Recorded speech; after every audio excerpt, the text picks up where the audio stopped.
Mobil dan pejalan kaki melintasi jalan-jalan sibuk di kota Jiang. Namun hanya 2 orang di antara mereka yang tampak mencurigakan. Perempuan berambut pirang itu sedang melihat sesuatu di ponselnya ketika ia merasa ada seseorang berdiri di belakangnya. Tetapi ia tidak segera berbalik. Tiba-tiba, wanita itu menoleh ketika mendengar seorang pemuda mengatakan bahwa ia melihat jiwa perempuan itu telah berubah menjadi hitam. Dan karena itu, pertumpahan darah akan menantinya. Sambil menyesuaikan topinya, pemuda itu dengan tenang menambahkan bahwa lebih baik menumpahkan sedikit darah dan segera bertindak untuk mencegah akibat yang lebih buruk. Perempuan asing itu ketakutan dan tidak mengerti apapun. Dengan nada penasaran, ia bertanya bencana seperti apa yang dimaksud dan mengapa mereka harus melakukannya. Saat membuka tasnya, gadis itu berkata bahwa di dalamnya ada tisu. Namun ketika ia tidak menemukannya, ia mulai ketakutan dan berkata bahwa ia tidak mungkin melupakannya.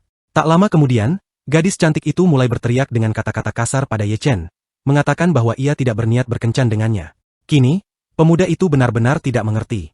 Ia berpikir bahwa ia baru saja mengatakan sesuatu yang penting, tetapi yang ia dengar hanyalah kemarahan yang diarahkan kepadanya. Ia pun menyimpulkan bahwa perempuan di kota ini telah banyak berubah selama 5 tahun terakhir. Melanjutkan langkahnya dengan kesendirian yang tenang, Ye Chen berpikir bahwa tempat ini bukanlah Kunlun. Selain itu, manusia biasa ada di mana-mana, dan reaksi mereka memang bisa dimaklumi. Ia teringat bahwa dirinya lahir dalam keluarga yang baik. Meski sering diejek oleh teman-teman sebayanya, ia tumbuh dalam kebahagiaan yang tidak dimiliki banyak orang lain. Namun, 5 tahun yang lalu, semuanya berakhir. Penyebabnya adalah ayahnya, yang kala itu menyelamatkan seorang gadis kecil, dan tindakan itu tidak disukai oleh seorang pejabat berpangkat tinggi. Beberapa hari kemudian, di Villa Yunhu saat pesta berlangsung, seluruh keluarganya dibantai, dan hanya dirinya yang berhasil selamat. Yang paling menyakitkan adalah ketika semua kenalan keluarga, teman lama sang ayah, bahkan kakek tercintanya, tidak melakukan apapun. Mereka hanya berdiri dan menyaksikan. Anak laki-laki itu, dengan mata penuh air mata, menatap tajam ke arah pelaku dan dengan suara lantang bersumpah akan menghancurkannya. Sesaat kemudian, ia meraih pisau dan berlari menuju orang jahat itu sambil berteriak keras. Namun, sebelum tangannya sempat menyentuh musuh, bilah pisau itu membeku menjadi es dan langsung hancur berkeping-keping. Dengan nada marah, si penjahat bertanya apakah kau keluarga Ye dari kota Jiang, lalu menambahkan bahwa meskipun mereka berasal dari ibu kota, baginya tidak sulit untuk memusnahkan mereka hanya dengan satu gerakan. Dalam tatapan Ye Chen yang muda, tampak badai emosi yang tak terlukiskan. Ia kembali berpikir bahwa jika saat itu ibunya tidak mendorongnya ke Danau Dongqian, ia pasti sudah mati. Namun, sang guru menyelamatkannya dan membawanya ke Kungshu, di mana ia memperoleh kemampuan untuk memanggil roh dan arwah. Kini, mentornya memberikan misi kepada Ye Chen, memintanya kembali ke kota masa kecilnya untuk menjalankan tugas penting. Ia selalu bermimpi bisa kembali dan membalas dendam, terus mengulang bayangan itu di dalam pikirannya. Dan sekarang, kesempatan itu akhirnya datang. Untuk sesaat, pemuda itu berhenti melangkah. Ia tidak mengerti mengapa tubuhnya tidak bisa bergerak. Apa yang sebenarnya terjadi? Saat menatap ke depan, Ye Chen merasakan tekanan di udara yang membuatnya sulit bernapas. Ia berpikir bahwa mungkin hal ini berkaitan dengan roh jahat. Pada saat itu, seorang pria asing menoleh padanya dan bertanya apa yang terjadi. Namun Ye Chen justru balik bertanya apa yang sebenarnya terjadi pada pria itu. Sambil memusatkan energinya bersiap untuk melompat, ia mendengar pria tersebut berkata bahwa ia baru saja merasakan sesuatu yang aneh. Ye Chen melompat tinggi meninggalkan tempat itu. Menyesuaikan kembali topinya, Ye Chen berkata pada dirinya sendiri bahwa ia harus menyelesaikan tugas dari gurunya terlebih dahulu, barulah memikirkan soal balas dendam. Sudah banyak waktu berlalu sejak hari itu, jadi tidak perlu terburu-buru. Berdiri di depan gedung besar, Ye Chen tahu bahwa Jiang Huamei Group Company adalah salah satu dari 500 perusahaan terbesar di Tiongkok dan merupakan organisasi terkemuka di kota itu. Melihat ke arah bangunan, ia bertanya-tanya dalam hati apakah ia benar-benar perlu datang ke tempat ini. 3 hari sebelumnya, gurunya mengetahui bahwa dalam 100 hari ke depan, sebuah bencana akan menimpa Xia Ruosue, yang kemungkinan besar akan berakhir dengan kematian. Karena Ye Chen memiliki kekuatan naga tidur dengan Qi Ungu, ia pun dikirim untuk menjalankan misi itu. Sang guru juga mengatakan bahwa dirinya memiliki hubungan tertentu dengan nenek gadis itu, mungkin saja gadis tersebut adalah cucunya yang selama ini ia sembunyikan. Namun, Ye Chen tidak bisa masuk begitu saja karena penjaga keamanan di pintu langsung menghentikannya. Sambil tersenyum, ia bertanya apakah mereka mengenal perempuan bernama Xia Ruosue, karena dialah orang yang sedang ia cari. Salah satu penjaga bertanya apakah pemuda itu mencari Nona Xia, lalu menambahkan bahwa ia harus memiliki janji pertemuan karena orang luar tidak diizinkan masuk. Ye Chen tidak berniat berhenti. Ia menegaskan bahwa ia datang dengan urusan penting dan harus bertemu langsung dengan gadis itu.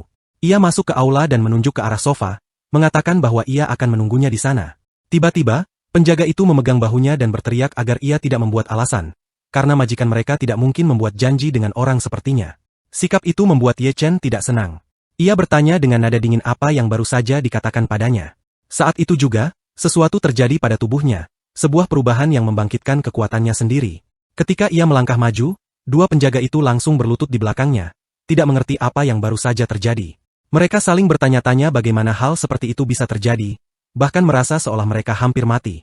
Dengan suara tegas, Ye Chen memperingatkan mereka agar menjaga ucapan, karena apapun bisa saja terjadi. Ia menambahkan bahwa perusahaan sebesar ini seharusnya tidak mempekerjakan orang yang tidak kompeten. Duduk santai di kursi, ia memerintahkan staf di dalam untuk segera memanggil atasan mereka. Pada saat itu, sesuatu yang tak terlukiskan mulai terjadi di dalam aula. Orang-orang tetap berdiri di tempat mereka, dan seolah-olah ada semacam energi yang mulai berkumpul di sekitar mereka. Ye Chen, yang menyadari hal itu, tampak tidak mengerti apa yang sebenarnya terjadi. Tiba-tiba, para penjaga keamanan muncul di ruangan dan dengan cepat mengepungnya. Sambil memperhatikan Ye Chen, para petugas itu berkata bahwa pemuda tersebut tampak berperilaku aneh. Tak lama kemudian, seorang pria asing masuk ke aula, memperkenalkan diri sebagai Kapten Departemen Keamanan, lalu bertanya kepada Ye Chen apakah ia telah memikirkan akibat dari menyusup ke perusahaan mereka. Namun, Ye Chen tidak bermaksud berdebat ataupun menjelaskan apapun. Dengan tegas ia menyatakan bahwa ia memiliki urusan dengan Xia Ruosui dan ingin menemuinya secara langsung. Melihat pemuda itu, kepala keamanan merasa bahwa orang asing tersebut memiliki aroma darah yang tajam. Ia juga merasakan bahwa Ye Chen memiliki kekuatan yang sanggup menghancurkan siapapun seperti semut. Beberapa saat kemudian, pria itu menjelaskan bahwa sayangnya, Nyonya Xia sedang tidak berada di tempat. Ia kemudian menyarankan agar Ye Chen meninggalkan informasi kontak, agar ketika gadis itu kembali, ia bisa menghubunginya sendiri. Kepala keamanan itu berpikir bahwa pemuda polos ini mungkin akan mempercayai ceritanya. Ye Chen menggaruk kepalanya dan berkata bahwa kalau begitu tidak ada yang bisa dilakukan. Ia lalu duduk di kursi dan dengan santai mengatakan bahwa ia memang sedang punya waktu luang. Jadi ia akan menunggu di sana dan meminta agar orang lain tidak perlu mempedulikannya. Perilaku itu jelas membuat sang kepala keamanan tidak senang. Ia tahu bahwa membiarkan seseorang seberbahaya itu tetap di tempatnya bisa membuatnya kehilangan pekerjaan. Dengan suara lantang, pria itu berteriak bahwa hal itu tidak bisa dibiarkan, dan memerintahkan anak buahnya untuk menangkap Ye Chen. Namun sesaat kemudian, pria itu terdiam karena mendengar suara mengancam yang menggema di ruangan. Ye Chen juga mendengar hal yang sama dan segera menoleh ke arah pintu masuk. Saat itu, semua orang yang berkumpul menatap seorang perempuan cantik yang berdiri di aula. Dengan senyum di wajahnya, perempuan itu berkata bahwa tidak perlu ikut campur dalam urusannya karena ia bisa menyelesaikannya sendiri. Para karyawan mulai berbisik-bisik, membicarakan siapa sebenarnya perempuan cantik itu, masing-masing dengan pendapat berbeda. Beberapa mengatakan bahwa di perusahaan mereka, hanya Presiden Ruosui yang bisa menandingi kecantikannya. Sang direktur sempat diperingatkan bahwa tempat itu berbahaya, namun perempuan itu tidak mau mendengarkan dan menyuruh semuanya untuk pergi. Mendekati Ye Chen, perempuan itu memperkenalkan diri sebagai San Yi, dan mengatakan bahwa mungkin saja ia bisa membantunya. Ye Chen memandang gadis itu dengan terkejut. Ia merasa mengenalnya. Ia berpikir bahwa mungkin ia telah melupakan banyak hal selama bertahun-tahun, tetapi bukan gadis ini, gadis yang pernah dikenalnya dengan baik. Mereka pernah duduk di bangku yang sama selama sekolah dasar dan memiliki hubungan yang sangat baik. Namun setelah Ye Chen pindah ke sekolah menengah, hubungan mereka terputus. Setelah peristiwa di villa itu, Ye Chen pulang ke rumah, tetapi rumahnya sudah disegel. Seluruh kota hanya membicarakan kejadian itu. Semua keluarga menolak mereka, dan bahkan ada upaya pembunuhan terhadap perusahaan Tansen, perusahaan yang didirikan oleh ayah Ye Chen. Seluruh ibu kota saat itu berada di bawah kekuasaan satu orang saja. Namun San Yi, meskipun mendapat tekanan dari banyak pihak, tetap bertahan menghadapi semua gosip. Ia mengambil jenazah orang tua Ye Chen dari rumah duka, mengurus kremasi, dan kemudian mendirikan makam keluarga mereka bertiga di atas gunung. Ye Chen tidak mengerti bagaimana gadis yang tampak rapuh itu bisa memiliki kekuatan hati sebesar itu. Ia juga tidak tahu bagaimana harus berterima kasih padanya, karena tak pernah membayangkan bahwa mereka akan bertemu lagi. Pada saat itu, San Yi menatap pria asing di sebelahnya dengan ekspresi heran. Sang direktur yang malu-malu menoleh ke tamu tak diundang itu dan bertanya mengapa ia datang tanpa pemberitahuan, hingga membuat semua orang ketakutan. Ye Chen, yang masih memperhatikan teman lamanya itu, dengan canggung berkata bahwa sepertinya mereka pernah bertemu sebelumnya. San Yi, sedikit tersipu, menjelaskan bahwa cara seperti itu untuk memulai percakapan sudah kuno. Saat ia pergi, direktur berkata bahwa jika pria itu ingin menunggu di lobi, ia boleh melakukannya, namun ia dilarang membuat keributan. Melihat kepergiannya, Ye Chen menyadari bahwa gadis itu telah banyak berubah seiring waktu. Namun pikirannya bukan tertuju pada sifatnya, melainkan pada penampilan dada gadis itu yang kini tampak jauh lebih berisi dan menawan. Menatap ke depan, Ye Chen berbisik pada dirinya sendiri bahwa rencananya mungkin telah berubah, meski ia tidak menjelaskan apa maksudnya. Beberapa waktu kemudian, San Yi menuju garasi untuk membuka mobilnya. Gerak-geriknya terlihat tenang dan penuh kelembutan, seolah ia tak pernah terburu-buru. Saat duduk di kursi pengemudi, San Yi menatap sekeliling dengan cermat, merasa ada sesuatu yang aneh. Hal aneh itu ternyata adalah Ye Chen, yang tengah menatapnya melalui kaca spion dengan pandangan tajam. Pemuda itu merasa bebas, lalu menatap gadis itu dengan ekspresi percaya diri dan menyapanya dengan gaya menggoda. Sang direktur yang terkejut segera bertanya bagaimana Ye Chen bisa masuk ke dalam mobil, kapan ia melakukannya, dan tanpa menunggu jawaban, ia langsung bertanya apa tujuannya dan apa yang ia harapkan darinya. Ye Chen tidak terburu-buru menjawab. Ia hanya mengatakan bahwa ia ingin meminta tumpangan sebentar. Ketika ditanya berapa lama ia sudah menunggunya, ia menjawab bahwa hal itu tidak penting, yang utama adalah segera berangkat. San Yi, yang masih kebingungan, bertanya apakah pemuda itu bisa memperkenalkan diri, karena ia tidak bisa membiarkan orang asing duduk di mobilnya. Namun saat Ye Chen memandang kecantikan gadis itu, ia berpikir bahwa jiwa yang menghitam dan jejak darah yang ia rasakan adalah pertanda dari peristiwa besar yang akan datang, sesuatu yang tidak boleh dibiarkan terjadi. Aula perusahaan saat itu dipenuhi orang karena semua sedang menunggu dimulainya sebuah pesta besar. Tak lama kemudian, Ye Chen muncul bersama temannya yang memukau. Para penonton mulai membicarakan kecantikannya, mengatakan bahwa perempuan itu adalah direktur sebuah perusahaan besar dan selain itu sangat cerdas serta berpendidikan. Namun, orang-orang kebingungan tentang pria yang datang bersamanya. Semua orang tahu bahwa inilah pertama kali melihatnya, tetapi penampilannya tampak tak begitu rapi. Ternyata pria itu bukan bagian dari pergaulan sang perempuan. Saat San Yi berjalan menuju meja, ia terus mengatakan bahwa kursi mereka ada di sana dan mereka akan duduk di sana. Ye Chen tidak memperdulikan hal-hal seperti itu dan pada dasarnya merasa tidak peduli. Namun pada saat itu, tanpa memperhatikan apapun, seseorang menyapa perempuan cantik itu secara cukup resmi. Salah satu orang asing mengatakan bahwa ia tak sabar ingin bertemu dengan sang direktur karena menjadi pendiri sebuah perusahaan besar. Setelah itu, dua pria lain berbicara dengan nada tinggi dan mulai membahas bisnis yang mereka miliki. Ye Chen, yang merupakan pemuda biasa, mengamati semua kejadian itu dengan seksama. Untuk menghindari menghangatkan suasana, perempuan itu menyarankan agar semua yang berkumpul mengangkat gelas dan akhirnya minum bersama. Mendekatkan gelasnya sedekat mungkin kepada para asing, Ye Chen tersenyum dan bertanya berapa gelas yang harus diminumnya. Namun, sambil memegang gelas anggur, para pengusaha mulai bertanya dengan nada sarkastis siapa sebenarnya pemuda malang itu dan siapa yang membiarkannya masuk ke aula. Ye Chen tidak berniat menjawab pertanyaan para pria itu yang sengaja ingin merendahkannya. Tiba-tiba, San Yi menyela percakapan itu, menyatakan bahwa anggur harus diminum dengan cara berbeda dan meminta izin untuk memulai hal tersebut sendiri. Gadis cantik itu, sedikit malu, mengatakan bahwa dirinya tidak tahan minum anggur terlalu banyak dan meminta hanya diberi tegukan, sambil berharap pengertian mereka. Para pria yang terpikat hampir tidak mendengarkan rekannya dan hanya mengangguk, memastikan bahwa semuanya jelas bagi mereka. Hanya Ye Chen, yang memahami inti kejadian, berkata dalam hati, apakah satu tegukan tidak akan terlalu sedikit? Namun pada saat itu, seorang pemuda asing lain mendekati mereka dengan sikap penuh percaya diri. Sang direktur memanggilnya secara pelan sebagai Chen Feng dengan nada yang sedikit ngeri, namun tidak menambahkan apapun. Kerumunan segera mulai membahas satu kejadian malam ketika San Yi menyiramkan anggur ke Chen Feng, yang membuatnya marah seperti orang gila. Mendekati perempuan cantik itu, Chen Feng mengatakan bahwa terakhir kali karena ulahnya waktu itu, membuatnya berada dalam posisi yang memalukan.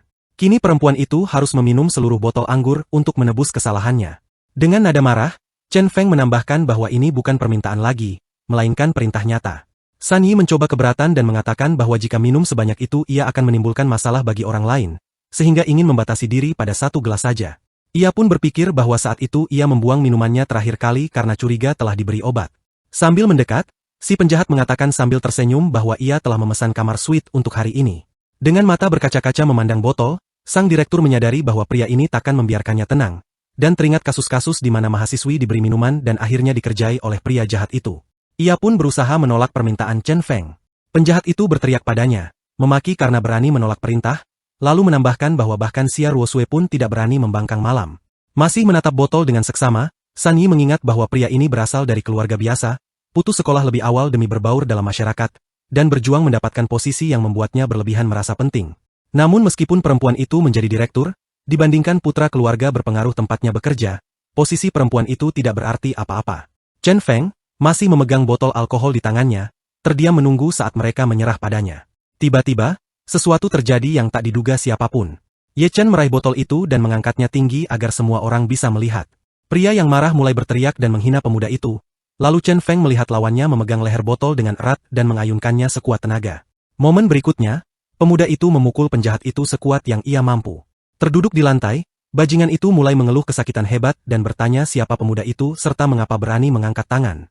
Namun sebelum ada jawaban, Chen Feng kembali berteriak bahwa bahkan ayahnya sendiri tak pernah berani mengangkat tangan padanya.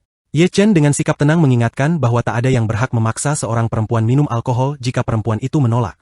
Kerumunan yang menyaksikan kejadian itu menatap dengan cemas menunggu kelanjutan. Pada saat itu, Ye Chen mendengar suara seorang asing yang menegur para pemuda untuk menghentikan keributan ini.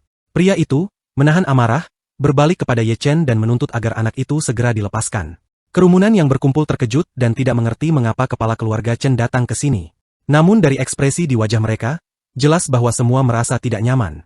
Meski demikian, banyak yang berbisik bahwa Ye Chen kemungkinan besar akan berada dalam masalah sekarang, terutama karena kepala keluarga itu datang bersama prajurit legendarisnya.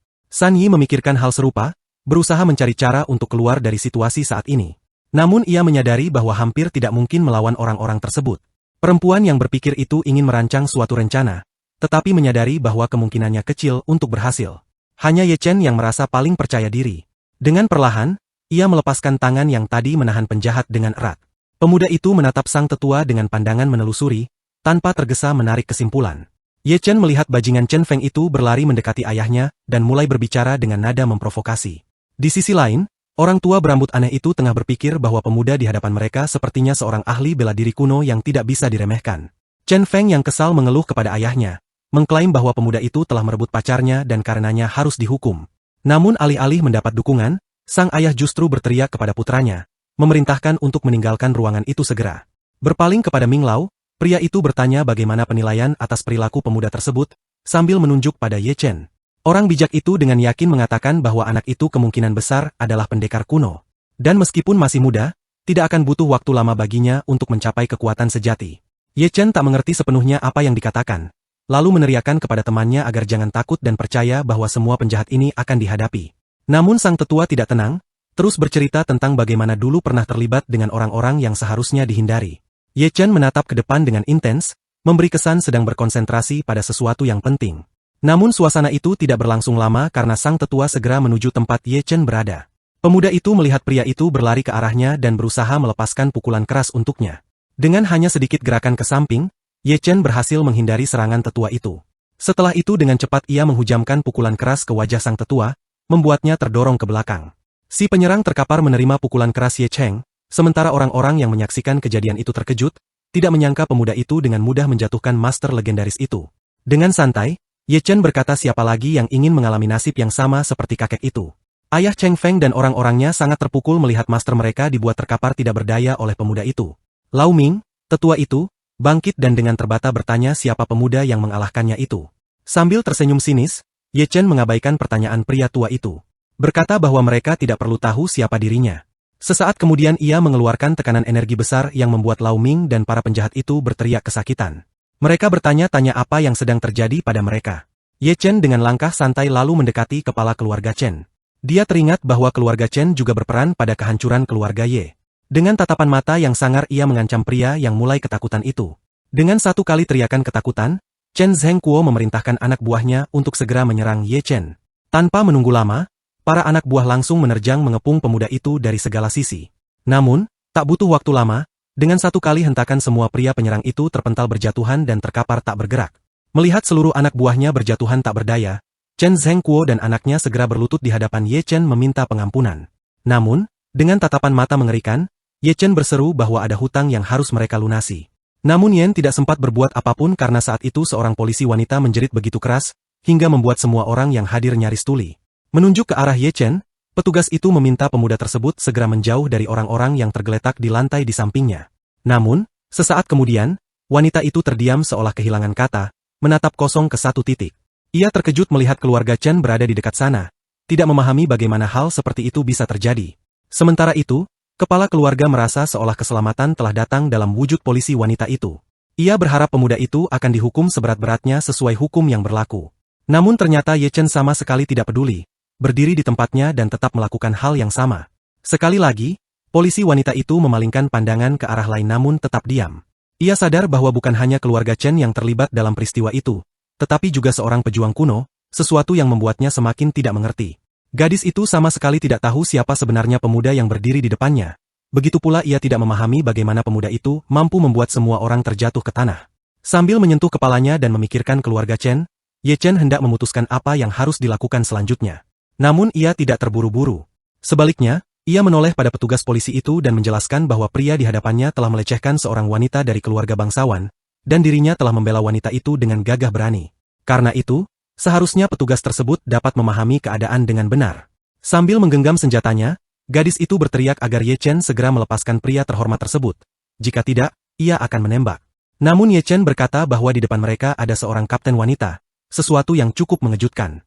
Ia langsung menambahkan bahwa ini adalah urusan pribadi, sehingga orang luar sebaiknya tidak ikut campur. Gadis itu tertegun dan berpikir bahwa meskipun ini hanya perkelahian biasa, polisi tetap harus turun tangan, dan pemuda itu pasti tahu hal itu. Ia kemudian berteriak agar pemuda itu menundukkan kepala, lalu memintanya duduk di lantai. Ye Chen tersenyum dan berkata bahwa ia tidak berpikir demikian. Selain itu, ia memiliki pandangan yang sepenuhnya berbeda mengenai hal tersebut. Pada saat itu, pemuda itu tiba-tiba ditarik lengannya secara mendadak hingga ia tak sempat bereaksi. San Yi berteriak keras, memohon agar pemuda itu diampuni, menjelaskan bahwa Ye Chen memiliki masalah pada tangan dan kakinya yang kadang tidak mau menuruti kehendaknya, sehingga gerakannya tampak aneh.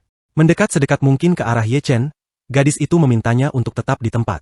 Meski tidak mengerti alasan dibaliknya, wanita itu menjelaskan bahwa jika pemuda itu terus melawan, ia akan memintanya segera meninggalkan tempat itu. Namun jelas terlihat bahwa Ye Chen tetap menolak. Setelah akhirnya berhasil membuatnya duduk di lantai, teman Ye Chen berteriak bahwa Ye Chen telah melakukan semua yang diminta padanya. Pemuda itu tidak tahu berapa lama ia harus duduk seperti itu.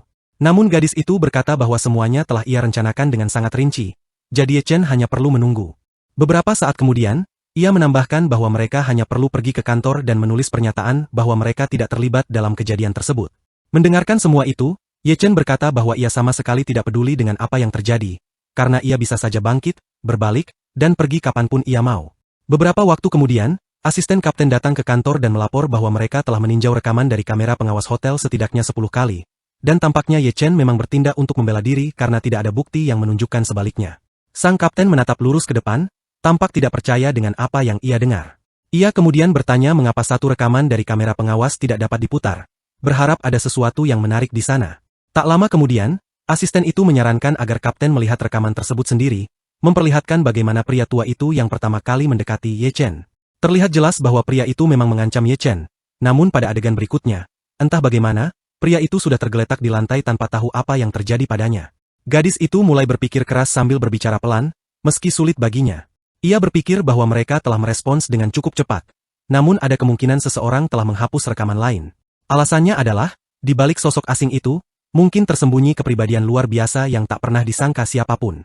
Mendengar hal itu, sang kapten berkata bahwa karena bukti tidak cukup, maka kejadian tersebut memang bisa dianggap sebagai pembelaan diri.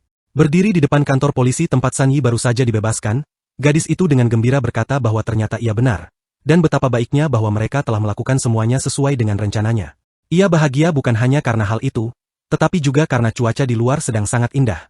Selain itu, San Yi mengatakan bahwa begitu ia sampai di rumah, ia akan segera mandi karena ingin membersihkan semua yang menempel pada tubuhnya sepanjang malam itu. Ye Chen hanya diam, namun menatap dengan penuh perhatian pada kenalan lamanya itu.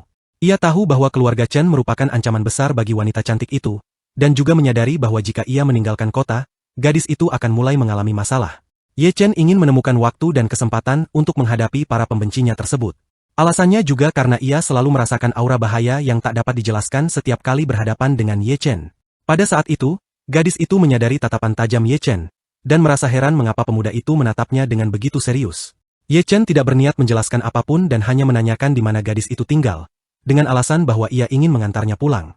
Ia menjelaskan bahwa dirinya baru tiba di kota dan belum menemukan tempat untuk bermalam. Karena itu, ia mengatakan mungkin akan mencari bangku di taman untuk tidur malam itu. Dengan wajah malu, San Yi berkata bahwa hal itu tidak perlu dilakukan, karena ia memiliki kamar kosong di apartemennya, sehingga Ye Chen tidak perlu bermalam di taman. Ingin sedikit bercanda, Ye Chen bertanya apakah gadis itu tidak takut ia akan melakukan sesuatu yang buruk, dan menggoda bahwa mungkin gadis itu justru ingin mengambil kesempatan untuk mendekatinya.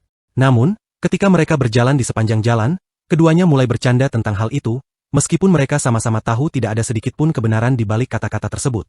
Di dalam mobil polisi, sang kapten merenungkan kenyataan bahwa selain pria tua itu, semua pengawalnya adalah mantan pasukan khusus. Namun Ye Chen sama sekali tidak memperhatikan hal itu. Menyadari bahwa sulit menyelesaikan masalah ini sendirian, sang kapten memutuskan untuk menghubungi kakaknya yang sedang menjalankan misi, meskipun ia hanya ingin memintanya meninjau sebuah rekaman video. Di sebuah ruangan kecil, Sang kakak berpikir bahwa adik perempuannya itu terlalu gelisah, karena jika ingin menjadi seorang polisi, seharusnya sudah siap menghadapi apapun. Namun meskipun begitu, adiknya tetap meminta dukungannya. Pria itu bertugas di pasukan roh naga, bukan di kepolisian biasa, dan karena itu ia tidak menyukai permainan semacam ini. Namun ia tidak berniat menolak, karena bagaimanapun juga, sang kapten tetaplah adiknya. Saat membuka laptop, pria itu terus berpikir bahwa dirinya sudah memiliki cukup banyak masalah sendiri yang harus diselesaikan tanpa bantuan siapapun. Sambil meneliti video itu dengan saksama, ia berpikir bahwa semua pengawal itu seharusnya berhenti bekerja jika seorang pemuda biasa saja mampu mengalahkan mereka. Apa yang dilihatnya ternyata cukup menghibur bagi kakak sang kapten, hingga ia menyebutnya sebagai sebuah aib besar. Ia tidak percaya bahwa seorang pemuda bisa mengalahkan semua penjaga itu dengan begitu mudah. Namun setelah berpikir sejenak, ia merasa bahwa pemuda itu bukanlah orang biasa, melainkan seorang pejuang kuno. Walau begitu, ia juga merasa ada sesuatu yang janggal. Kemampuan Ye Chen bisa digambarkan luar biasa, karena pemuda itu tampak seperti seorang ahli bela diri sejati. Ia kemudian menelepon adiknya dan mengatakan bahwa ia ingin mencari semua informasi yang mungkin tentang pemuda yang ada di video tersebut. Setelah keluar dari kamar mandi, San Yi mengatakan bahwa ia sudah selesai mandi, sehingga Ye Chen kini bisa menggunakan kamar mandi. Duduk di sofa, Ye Chen berkata bahwa ia mengerti dan akan segera masuk ke sana. Sesaat, ia berpikir bahwa gadis yang berdiri di ambang pintu itu benar-benar tidak menyadari apapun. Beberapa menit kemudian, Ye Chen sudah berdiri di bawah pancuran, menikmati aliran air hangat yang menenangkan. Ia merenungkan kembali bagaimana 5 tahun lalu, ketika gurunya menyelamatkannya, ia sempat mengira bahwa itu adalah sebuah anugerah. Namun ternyata, itulah awal dari mimpi buruknya. Pada hari pertama pelatihannya, sang guru melemparkannya ke dalam kandang bersama seekor binatang tanpa penjelasan apapun. Binatang itu adalah seekor harimau yang sudah kelaparan selama 3 hari penuh. Anak itu tidak tahu harus berbuat apa, namun dengan keajaiban yang tak dapat dijelaskan, ia berhasil bertahan hidup. Sang guru bergembira, tanpa menyadari bahwa itu hanyalah awal dari ujian yang sesungguhnya. Sang master mengirimnya ke berbagai tempat berbahaya yang menguji kekuatan dan keteguhan jiwanya. Setiap kali, anak itu harus menghadapi situasi paling sulit dan tanpa harapan, dan tidak selalu yakin apakah ia bisa bertahan. Namun meskipun demikian, Ye Chen berhasil selamat dan bahkan keluar dari setiap pertempuran hampir tanpa luka. Sayangnya, Ye Chen tahu bahwa dirinya hanya merasa hidup ketika diliputi kemarahan dan kebencian. Perasaan itu tidak pernah hilang, bahkan saat ini. Karena itu, Ye Chen tahu bahwa ia akan menemukan semua orang yang menghadiri jamuan makan malam itu. Ia tidak berniat membiarkan mereka lolos tanpa hukuman. Ia ingin semua orang membayar penuh atas apa yang telah terjadi. Sementara itu, di dapur, pemilik apartemen sedang menyiapkan makanan sambil menyadari bahwa ia lupa menanyakan apa yang akan dikenakan tamunya setelah keluar dari kamar mandi. Ia menyesal karena tidak memikirkan hal itu sejak awal. Tiba-tiba, wanita itu terdiam. Ada sesuatu yang membuatnya gelisah. Ia teringat bahwa pakaiannya masih ada di keranjang cucian dan menyesal tidak menyembunyikannya lebih dulu. Dengan wajah malu, San Yi berharap Ye Chen sibuk dengan urusannya sendiri dan tidak memperhatikan keranjang itu. Ketika hendak masuk ke kamar mandi, San Yi meminta Ye Chen agar tidak keluar dulu karena ia perlu mengambil sesuatu. Namun, pemuda itu sudah berdiri di depannya dan bertanya apa yang sebenarnya dibutuhkan, karena ia baru saja keluar. Ye Chen mengatakan bahwa gadis itu harus menunggu sebentar sampai ia selesai berpakaian. Semakin malu, pemilik rumah itu berteriak gugup dan meminta maaf karena telah mengganggu Ye Chen saat sedang mandi dengan tenang. Pemuda itu menatap pintu tertutup dengan heran, tidak memahami apa yang sebenarnya diinginkan gadis itu. Berbaring di tempat tidur, San Yi berusaha meyakinkan dirinya bahwa ia tidak melihat apapun, atau setidaknya berpura-pura demikian, dengan alasan bahwa ia hanya ingin mengambil barangnya dan secara tidak sengaja bertemu dengan Ye Chen. Sementara itu, Ye Chen, yang tahu bahwa gadis itu telah mengunci diri di kamar, berpikir bahwa ia mungkin tidak akan keluar ke ruang tamu lagi, dan itu justru baik. Karena pada saat itu, Ye Chen memutuskan bahwa ia harus menyelesaikan semuanya, dan berkata pelan bahwa racun itu harus dicabut sampai ke akar-akarnya. Peristiwa menarik juga terjadi di kediaman keluarga Chen pada waktu itu. Kepala keluarga duduk di meja dan bergumam dengan nada kesal, menyadari bahwa dirinya telah dipermalukan seperti belum pernah terjadi sebelumnya. Putranya tidak menyukai situasi itu, lalu memintanya agar tidak marah, karena hal tersebut sudah membuatnya sakit kepala. Setelah memukul anak muda itu, pria tersebut berteriak bahwa karena ulahnya, Ming Lao kini terluka parah. Sementara dirinya merasa tidak berguna dan tak diperlukan, kepala keluarga berkata bahwa orang tua itu adalah satu-satunya pelindung mereka. Tanpanya, mereka lemah dan tak berdaya. Ia kemudian menambahkan bahwa dirinya ingin membalas dendam pada pemuda yang tidak hanya melukai sang tetua dengan parah, tetapi juga memperlihatkan bahwa di antara keluarga kuat, keluarganya adalah yang terlemah. Tak lama kemudian, ia memerintahkan Feng untuk segera pergi ke Gunung Wui besok pagi dan meminta kakeknya turun tangan karena orang itu bisa membantu mereka. Pemuda itu menantikan saat ketika orang tua itu akan dengan mudah mengatasi tidak hanya Ye Chen, tetapi juga kenalannya. Maka, ia berkata akan melakukan segala yang bisa untuk membawa orang itu. Tiba-tiba, mereka mendengar suara aneh namun familiar yang bertanya apakah benar mereka sedang tenggelam dalam pikiran sendiri. Orang-orang yang berkumpul itu segera menoleh ke arah sumber suara. Mereka pun menyadari bahwa yang berdiri di hadapan mereka adalah Ye Chen. Setelah duduk di kursi, pemuda itu, seolah tidak terjadi apa-apa, berkata kepada master rumah bahwa kini mereka punya waktu untuk berbicara sedikit. Chen Feng yakin bahwa pemuda itu tidak akan berani menyerang mereka di rumahnya sendiri. Namun tampaknya Ye Chen memiliki rencana yang berbeda. Untuk membuktikannya, pemuda itu membuat anggota termuda keluarga tersebut berlutut dalam sekejap. Dengan suara tenang namun dingin, Ye Chen bertanya apakah mereka benar-benar yakin bahwa dirinya tidak mampu menghabisi siapapun. Setelah jeda singkat, ia melanjutkan dengan mengatakan bahwa jika mereka berpikir demikian, maka mereka bisa mengujinya sendiri. Menyadari situasi sudah diambang batas, kepala keluarga Chen mulai menangis dan memohon agar Ye Chen tidak menyakiti putranya. Mendengar pria itu mengatakan bahwa ia tidak memiliki keluhan terhadapnya, Ye Chen langsung tertawa keras. Lalu, sambil mengangkat tangan, ia menceritakan kisah tentang sebuah jamuan di Villa Yunhu 5 tahun lalu, di mana keluarga Ye dihabisi. Chen Zhenkuo tidak mengerti bagaimana pemuda itu tahu tentang peristiwa tersebut. Namun, sesaat kemudian ia tersadar bahwa pemuda yang berdiri di depannya adalah anak yang dulu jatuh ke kolam. Ia berteriak bahwa anak itu seharusnya tidak mungkin selamat, bahwa hal itu hampir mustahil. Namun Ye Chen tetap tenang dan berkata bahwa ia akan menghancurkan kepala keluarga itu, lalu menambahkan bahwa ada sesuatu yang perlu ia ketahui. Ia berkata bahwa dirinya bukanlah pejuang kuno, melainkan dewa pengobatan. Banyak yang percaya bahwa seorang pejuang adalah lambang kekuatan, namun sebenarnya hal itu tidak benar, karena banyak master bela diri hanya mengandalkan teknik dan tipu daya. Namun dirinya, seorang pemuda, dapat dengan mudah mengalahkan siapapun hanya dengan satu pukulan. Sambil menunjuk pria yang tergeletak di tanah, Ye Chen berkata bahwa pada hari itu seluruh kota bergetar.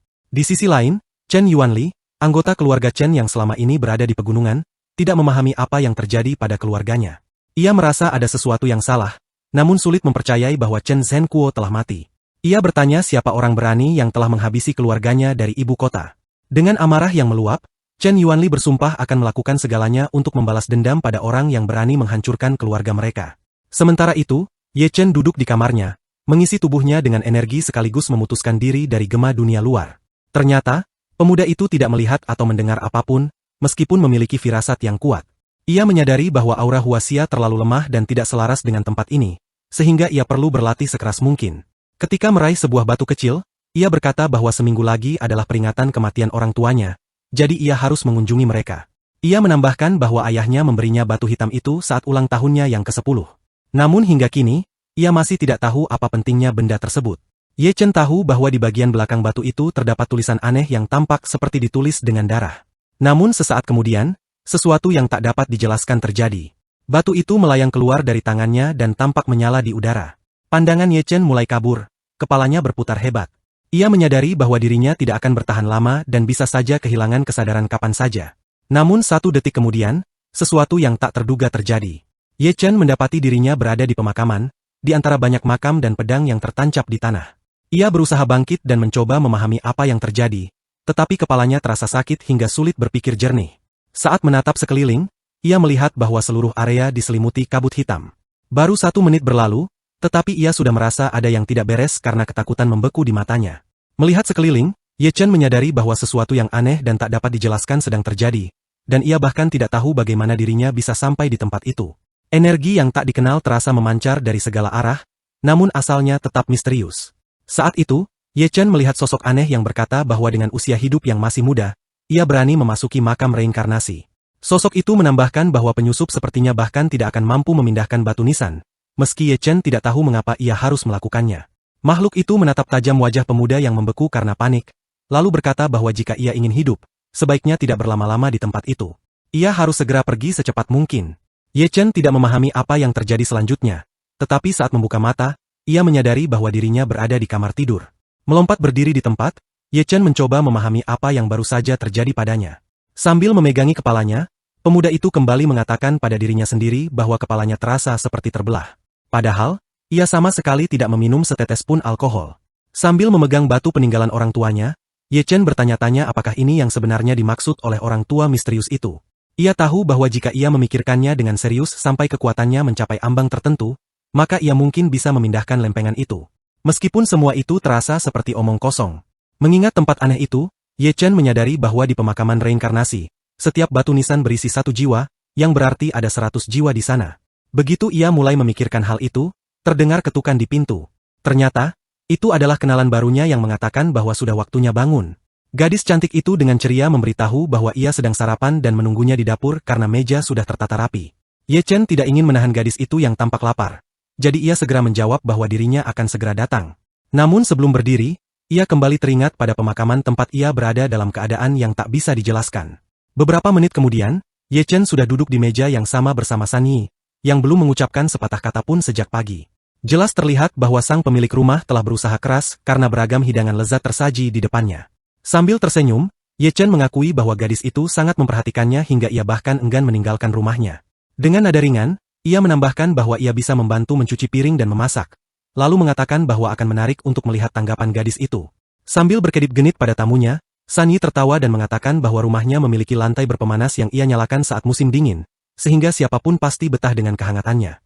Namun ia juga menambahkan bahwa Ye Chen tidak akan bisa tinggal bersamanya, karena pertama, ada biaya sewa, dan kedua, ada pekerjaan rumah tangga. Mendengar itu, gadis itu berpikir bahwa Ye Chen sekarang sama sekali tidak memiliki uang, yang berarti ia mungkin berniat hidup dengan menumpang padanya. Tanpa melanjutkan pembicaraan, Ye Chen membungkuk untuk mengambil beberapa tisu sekali pakai entah untuk apa. Tak lama kemudian, ia mengambil pena dan mulai menulis sesuatu. Pemilik rumah menatapnya dengan penuh perhatian, dan saat itu juga, Ye Chen menyerahkan selembar kertas yang berisi resep eliksir. Ia dengan cepat menjelaskan bahwa itu adalah ramuan permajaan dari Zuyandan. Meskipun dianggap sebagai produk kelas rendah, jika didaftarkan secara resmi, menjualnya tidak akan menjadi masalah. San Yi bertanya apakah itu benar-benar bukan lelucon, karena ia ragu ada perusahaan yang tertarik pada hal semacam itu, sambil menyiratkan bahwa pemuda itu mungkin tidak tahu betapa berharganya dirinya saat ini. Namun Ye Chen tetap yakin dan berkata bahwa ia memahami semuanya. Ia menambahkan bahwa jika resep itu ditunjukkan kepada orang-orang di departemen teknis, mereka akan tahu bahwa nilai terendahnya adalah 10 juta. Namun sebelum sempat menyelesaikan kalimatnya, direktur menerima telepon dari rekannya, Xia Ruo, yang menarik perhatian Ye Chen. Ia menatap ke depan dengan penuh minat, merasa bahwa ini adalah kesempatan untuk bertemu dengan gadis itu. Pada saat yang sama, ia mendengar San Yi berkata bahwa ia memiliki janji dengan atasannya dan akan segera pergi. Sebelum meninggalkan rumah, San Yi terkekeh kecil, berkata bahwa ia harus bergegas, namun mungkin lain kali Ye Chen sudah punya sesuatu untuk dibanggakan. Ia juga menyarankan agar Ye Chen sebaiknya mencari pekerjaan yang baik. Dengan nada sarkastik, Ye Chen berpikir dalam hati bahwa ia memang tahu pengobatan bukan prioritas utama di Tiongkok, tetapi ia tidak menyangka keadaannya seburuk itu. Saat berjalan di pasar pada hari yang cerah, terdengar kabar tentang penawaran obat mujarab dan tangan ahli yang bisa menyembuhkan berbagai masalah. Dengan bangga, Ye Chen mengatakan bahwa ia memberi diskon 20% untuk pelanggan pertama, bahwa obatnya bisa menyembuhkan semua penyakit, dan konsultasi hanya seharga 100.000 yuan. Ia terus berteriak bahwa kesehatan adalah hal terpenting, dan karena itu ia berusaha memberikan yang terbaik kepada orang-orang. Namun para pejalan kaki tampak tidak tertarik, bahkan bingung dari rumah sakit mana orang gila ini melarikan diri. Mendengar bahwa beberapa orang berniat memanggil polisi, Ye Chen memutuskan untuk mencari pelanggan di tempat lain. Namun rencananya berubah ketika ia mendengar suara seseorang yang meminta semua orang segera bubar. Seorang wanita berambut merah yang memanggilnya, penipu, dengan nada anggun memintanya ikut dengannya. Mereka berhenti di depan sebuah rumah besar dan indah. Wanita itu dengan bangga mengatakan bahwa mereka telah sampai dan menunjukkan bahwa itu adalah rumahnya. Mendengar pujian dari Ye Chen tentang bangunan itu, ia tersenyum kecil. Sambil melepas kacamata, Ye Chen dengan nada penuh keyakinan mengatakan bahwa tidak perlu khawatir karena ia menjamin obatnya dapat menyembuhkan segala penyakit secara permanen. Namun wanita berambut merah itu menjelaskan bahwa ia membawa Ye Chen ke sana untuk alasan yang berbeda, meski Ye Chen belum memahami apa maksudnya. Sambil berkedip-genit, wanita yang memperkenalkan diri sebagai Shen Mengjia berkata bahwa ia tertarik dengan keberanian seorang penipu yang berani menipu semua orang. Ye Chen berniat pergi karena tidak ingin bermain-main, tetapi wanita itu mengatakan bahwa di kartu miliknya terdapat jumlah uang yang sama seperti yang diminta Ye Chen untuk jasanya. Mendengar hal itu, Ye Chen langsung berubah pikiran. Ia berkata bahwa dirinya sepenuhnya siap melayani sang nyonya rumah dan sanggup menghadapi api maupun air demi tugas itu. Shen Mengjia lalu menjelaskan bahwa ayahnya sedang sakit parah. Sambil menatap kosong ke kejauhan, ia menambahkan bahwa dokter mengatakan ayahnya hanya memiliki beberapa hari tersisa.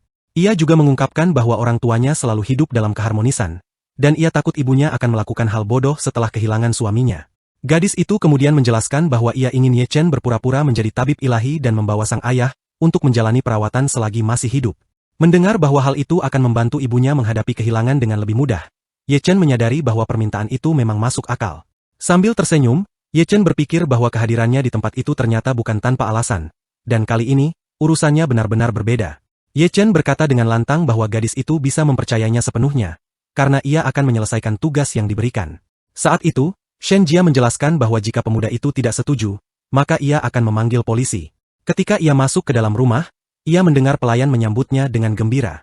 Namun, wanita itu tidak mengerti mengapa sang nyonya muda membawa seorang tamu ke dalam rumah. Ia juga menyadari bahwa kucing peliharaan tidak ikut masuk. Pelayan tua itu mengatakan bahwa pria tersebut datang untuk membantu mereka.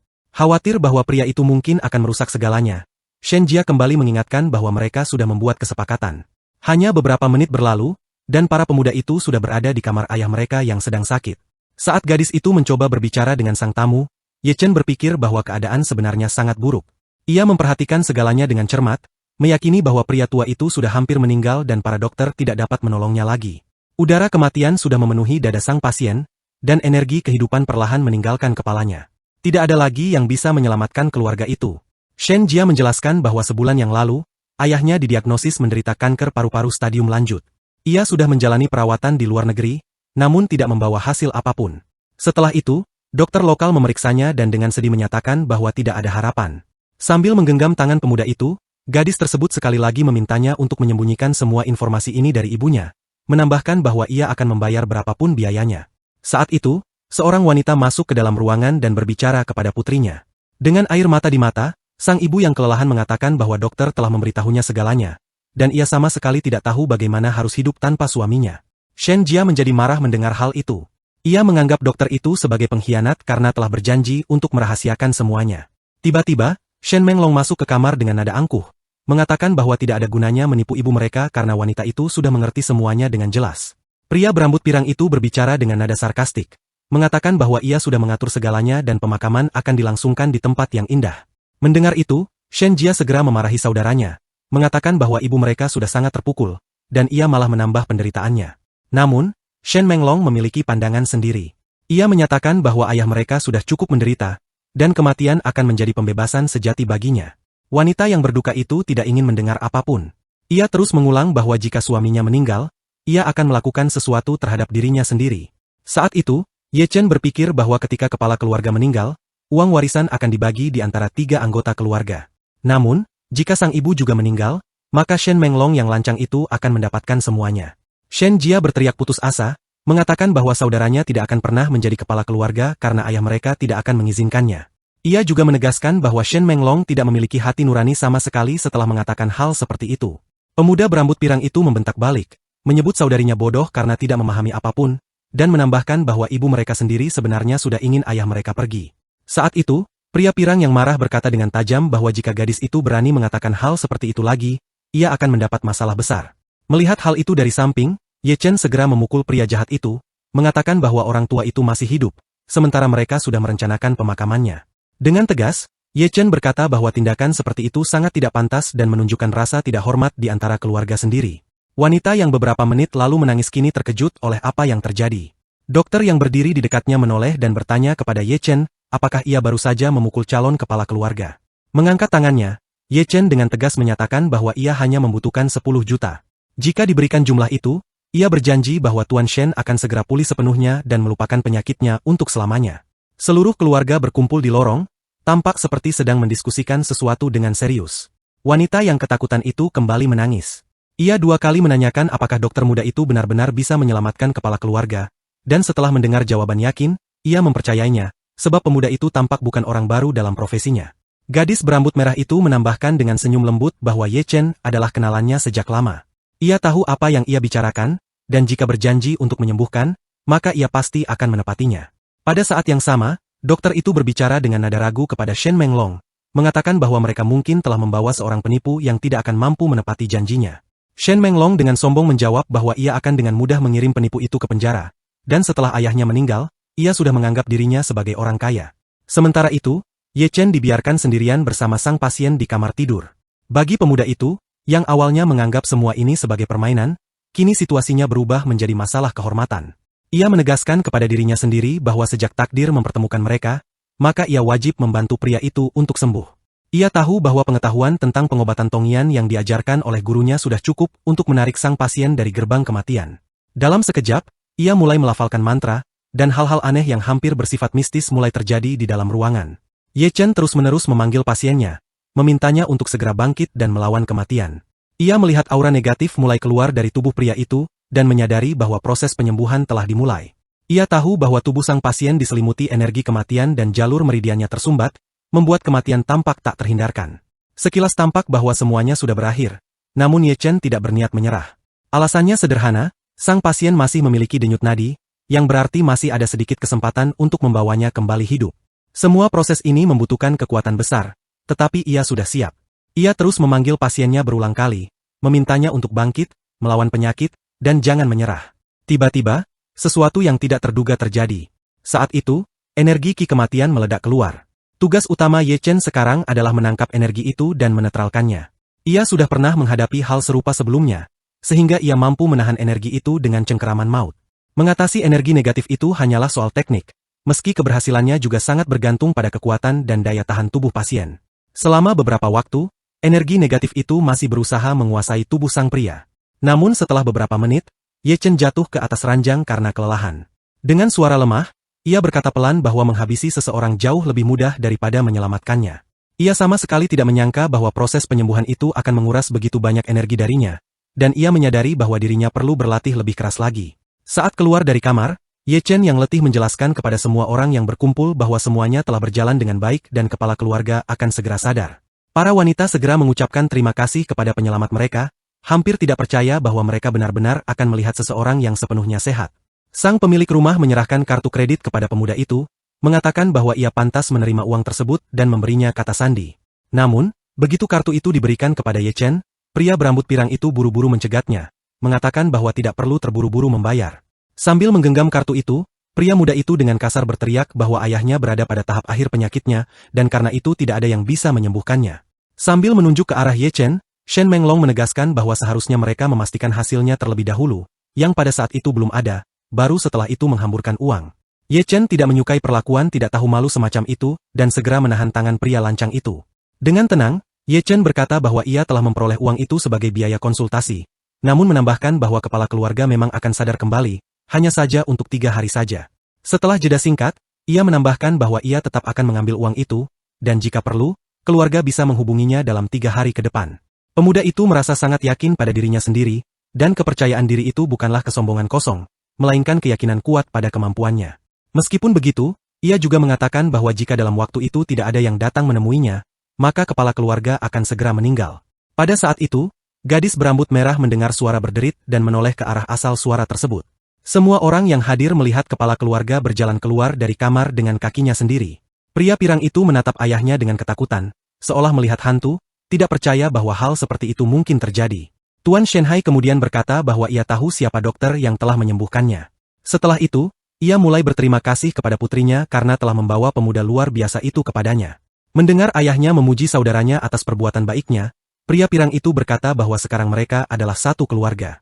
Namun, pada saat berikutnya, kepala keluarga berteriak bahwa mulai hari itu, anak laki-lakinya tidak akan menerima 1 sen pun karena perbuatannya selama beberapa hari terakhir. Ia menambahkan bahwa jika Shen Menglong tidak segera menemukan tabib yang sesungguhnya, ia tidak akan mendapatkan kembali kesehatannya, jadi sebaiknya ia segera bertindak. Sementara itu, San Yi sedang duduk dalam sebuah rapat dan mendengarkan pembicara yang mengatakan bahwa saham perusahaan mereka telah turun drastis, dan prediksi untuk beberapa hari ke depan tidak akan membaik. Orang-orang yang hadir menyatakan bahwa jika perusahaan tidak segera meluncurkan produk kosmetik baru, maka cepat atau lambat semuanya akan berhenti. Teman Ye Chen mendengarkan dengan saksama semua yang dibicarakan, menghela napas berat tanpa tahu harus berbuat apa. Tenggelam dalam pikirannya, ia merasa seharusnya mengusulkan sesuatu, meskipun tidak tahu apa yang bisa diusulkan.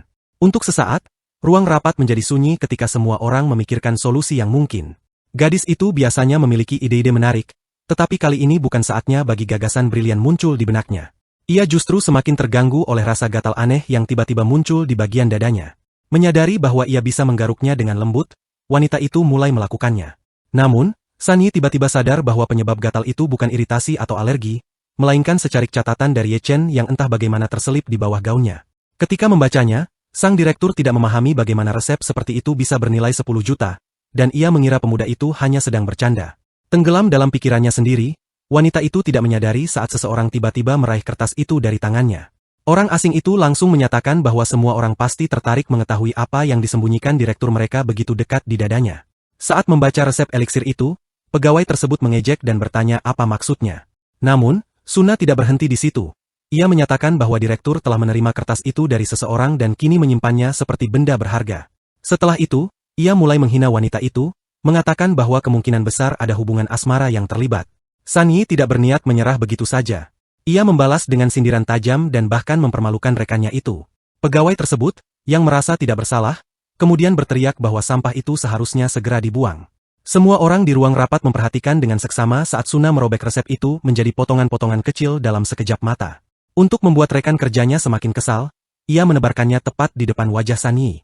Direktur sebenarnya tidak berniat menggunakan eliksir itu, tetapi ia marah atas perilaku Suna yang lancang dan tidak sopan. Pertengkaran pun segera pecah. Ia berteriak agar Suna tidak bertindak terlalu jauh. Berusaha mengejar gadis lancang itu, ia menjerit bahwa memang itu hanya selembar kertas sepele, tetapi kertas itu sepenuhnya miliknya. Orang-orang yang hadir dalam rapat menyaksikan adegan aneh tersebut, meskipun mereka memutuskan untuk tidak ikut campur. Namun keputusan itu ternyata keliru, karena hanya semenit berlalu dan kedua wanita itu sudah beralih dari kata-kata kasar menjadi perkelahian fisik. Menyadari bahwa situasi semakin kacau, para rekan kerja akhirnya bangkit dari kursi mereka untuk menenangkan kedua wanita itu. Namun, mereka tidak perlu melakukan apapun, karena pada saat itu seorang pria asing masuk ke kantor dan mengatakan bahwa rapat penting akan segera dimulai. Presiden perusahaan, Xia Ruosui, tampak tidak senang dengan perilaku itu dan mulai menegur para pegawainya. Namun beberapa saat kemudian, ia terdiam sambil memandang semua orang dengan tatapan datar. Terlihat jelas bahwa presiden tidak berniat memperpanjang masalah tersebut. Lalu ia berkata bahwa semua yang hadir pasti sudah tahu alasan mereka berkumpul hari itu. Perempuan berambut pirang itu menyatakan bahwa para pesaing mereka telah meningkatkan kualitas obat kumur mereka, sementara produk perusahaan mereka telah berada di level yang sama selama bertahun-tahun. Semua orang yang berkumpul segera saling berpandangan, menyadari bahwa sulit untuk membantah hal tersebut. Tiba-tiba, Xia Ruosui yang sebelumnya tampak tenang, menghentakkan meja dengan keras. Ia mengatakan kepada semua orang yang hadir bahwa produk kosmetik mereka tidak mengalami perubahan sama sekali selama 3 tahun terakhir, dan Departemen Penelitian serta Pengembangan seolah-olah berhenti beroperasi. Beberapa karyawan segera membela diri, mengatakan bahwa mereka sedang mempelajari semua formula yang ada, tetapi belum menemukan pengganti yang layak. Ternyata, jumlah formula yang ada sangat banyak, terutama jika mempertimbangkan yang berasal dari zaman kuno, sehingga belum mungkin memahami semuanya. Presiden perusahaan juga mengetahui hal itu, sehingga dengan tegas mengatakan bahwa tidak perlu mengulang penjelasan yang sama. Perempuan berambut pirang itu berpikir dalam hati bahwa ia telah menghabiskan 5 tahun membangun perusahaan kosmetik terbesar, hanya agar orang tuanya menolak pernikahannya. Namun kini, seolah-olah semuanya mulai runtuh. Xia Ruosui tiba-tiba menunjukkan bahwa semua orang tampaknya khawatir tentang formula kecantikan tersebut. Pada saat itu, Suna mengatakan bahwa ia pernah melihat resep menarik di meja Direktur San, yang diberikan oleh seseorang bernama Ju Yandon. Salah satu pengembang yang mendengar hal itu berpikir bahwa semua orang tahu resep semacam itu sudah lama hilang, dan jika seseorang masih mengetahuinya, maka itu merupakan hal yang sangat langka dan berharga. Ia berdiri dari kursinya dan berteriak bahwa jika rekan mereka benar-benar memiliki sesuatu seperti itu, maka perusahaan mereka akan terselamatkan. Dengan tersenyum, sang presiden menoleh kepada bawahannya dan bertanya apakah benar ia memiliki resep tersebut. Dengan wajah bingung, San Yi berkata bahwa itu tidak sepenuhnya benar karena formula tersebut ditulis oleh temannya. Perempuan berambut pirang itu tahu bahwa mereka membutuhkan kesempatan ini. Tidak ada cara lain, jadi ia meminta agar resep itu diperlihatkan. Sambil menunjuk ke sobekan kertas, sang direktur berkata bahwa hanya itu yang tersisa dari resep tersebut. Namun sesaat kemudian, ia menambahkan bahwa mungkin temannya hanya ingin bercanda dengannya. Para karyawan yang mendengar hal itu menyatakan bahwa formula tersebut benar-benar tidak ternilai harganya. Jika benar-benar ada, maka itu adalah sesuatu yang langka dan penemuan besar. Hanya Suna yang tampak senang karena rekannya itu telah membuat presiden perusahaan terlihat buruk di hadapan semua orang. Pada saat itu, seorang pria yang berhasil mengambil sepotong kecil tisu berteriak keras. Dengan suara gemetar, ia mengatakan bahwa itu memang resep yang dimaksud dan benar-benar asli. Ia marah dan berkata bahwa kelangsungan hidup perusahaan mereka bergantung pada formula itu. Namun Suna dengan enteng merobek kertas itu menjadi potongan-potongan kecil. Semua orang mendengar bagaimana Xia Ruosui dengan nada kesal menyatakan bahwa mulai saat itu, gadis itu dicopot dari jabatannya sebagai direktur dan harus segera meninggalkan ruang rapat. Perempuan cantik itu mendengar bahwa ia bisa dituntut secara hukum, tetapi dengan nada sinis ia berkata bahwa ia tidak tahu kalau selembar kertas itu begitu mahal. Sesaat kemudian, ia menambahkan bahwa ia sama sekali tidak bermaksud melakukan hal itu. Semuanya terjadi secara tidak sengaja. Namun para karyawan mengatakan bahwa formula pertama perusahaan mereka sebenarnya dikembangkan berdasarkan resep tersebut. Sayangnya, pada waktu itu mereka belum sepenuhnya memahami maknanya. Tetapi jika kertas itu bisa dipulihkan sekarang, maka itu akan menjadi terobosan besar. Sang presiden yang bahagia mengatakan bahwa ia tidak perlu tahu lebih banyak lagi. Semua orang hanya perlu menyusun kembali potongan-potongan kertas itu. Sunna, yang tidak percaya semua ini bisa terjadi, bertanya bagaimana hal itu mungkin, menganggap semuanya hanyalah kebetulan. Mendengar namanya disebut, gadis itu berdiri dengan panik dari kursinya, menyadari kesalahannya sendiri. Presiden perusahaan menyatakan bahwa formula tersebut tampaknya adalah penyelamatan mereka, tetapi karena ketidakbijaksananya, sang direktur malah merobeknya menjadi potongan-potongan kecil. Karena kini gadis itu sudah bebas dari jabatannya, maka sebaiknya ia dipindahkan ke departemen pembelian agar bisa diawasi di sana. Beberapa jam kemudian, teman Ye Chen telah sampai di rumah dan memberitahunya bahwa ia sudah selesai bekerja. Dengan perasaan malu, perempuan itu merenung bahwa di pagi hari ia tidak percaya bahwa resep itu bisa benar-benar asli. Duduk di kasurnya, San Yi bertanya-tanya apakah pemuda itu akan kembali, terutama karena ia sudah menegaskan di pagi hari bahwa ia tidak ingin dia hidup dengan bergantung padanya. Gadis itu memikirkan apa yang membuatnya terkejut tentang Ye Chen, yang dengan begitu santainya memberikan formula itu padanya. Namun pada saat yang sama, ia merasa bahwa pemuda itu sangat mencurigakan, karena sebenarnya dia adalah orang asing yang menginap bersamanya dan kemudian memberikan resep aneh itu. Sesaat, pikiran perempuan itu melayang ke arah lain, bahkan sempat terpikir olehnya bahwa pria itu mungkin penguasa dunia. Pemilik apartemen itu begitu larut dalam pikirannya sampai ia tidak mendengar langkah kaki yang mendekat dari belakang. Tiba-tiba, pemuda itu memegang kepala temannya dan rambutnya, bertanya bagaimana keadaannya dan apa yang diinginkannya darinya. San yang ketakutan bertanya-tanya kapan pria itu masuk ke dalam, mendengar jawaban bahwa dia baru saja membuka pintu beberapa detik lalu dan mendengarnya berbicara sendiri. Gadis yang duduk di ujung sofa dengan wajah memerah mencoba mengatakan sesuatu, namun tidak menemukan kata yang tepat. Melihat gadis itu malu, Ye Chen berkata bahwa mungkin ia sebaiknya melakukan sesuatu di rumah agar perempuan itu tidak semakin khawatir. Dengan pipi memerah, San Yi dengan jujur mengatakan bahwa ia ingin meminta maaf kepada tamunya dan menambahkan bahwa formula yang diberikan oleh pria itu telah rusak secara tidak sengaja. Pemuda itu menjelaskan bahwa resep tersebut hanyalah catatan. Masih belum sempurna, tetapi jika gadis itu membutuhkannya, ia bisa menuliskannya kembali dengan lebih baik. Namun sambil menguap, ia berkata bahwa dirinya sedikit lelah dan ingin tidur lebih awal, sambil memberi isyarat pada perempuan itu apakah ia ingin menemaninya. Setelah itu, Ye Chen kembali menegaskan bahwa ia sangat lelah. Namun, jika seorang gadis memintanya sebagai seorang pria, Ye Chen akan mempertimbangkannya. San tidak tahu bagaimana harus bereaksi terhadap pernyataan semacam itu, sehingga ia hanya mengatakan bahwa hal itu sudah keterlaluan dan mengingatkan bahwa ia bisa saja memanggil polisi. Setelah itu, perempuan cantik itu mengingatkan tamunya bahwa ia berencana bertemu dengan presiden perusahaan mereka, sambil menambahkan bahwa ia juga ingin bertemu dengannya. Ye Chen menampakkan ekspresi malas dan dengan bangga menyatakan bahwa ia terlalu sibuk dan tidak ingin pergi saat ini. Namun, perempuan itu tetap bersikeras, mengatakan bahwa beberapa hari yang lalu Ye Chen sempat berselisih dengan seseorang dari bagian keamanan karena urusan negosiasi, dan kini ia justru enggan menemui presiden tersebut. Meskipun begitu, pria itu tetap berkata bahwa ia sedang tidak mood hari itu dan ingin melakukan urusannya sendiri. Namun San Yi tidak menyerah, menambahkan bahwa ia bisa membuat janji agar presiden mereka bisa menemuinya keesokan hari. Ye Chen tiba-tiba berkata bahwa ia tidak berniat datang ke kantor. Jadi ia ingin agar presiden sendiri yang menemuinya secara langsung.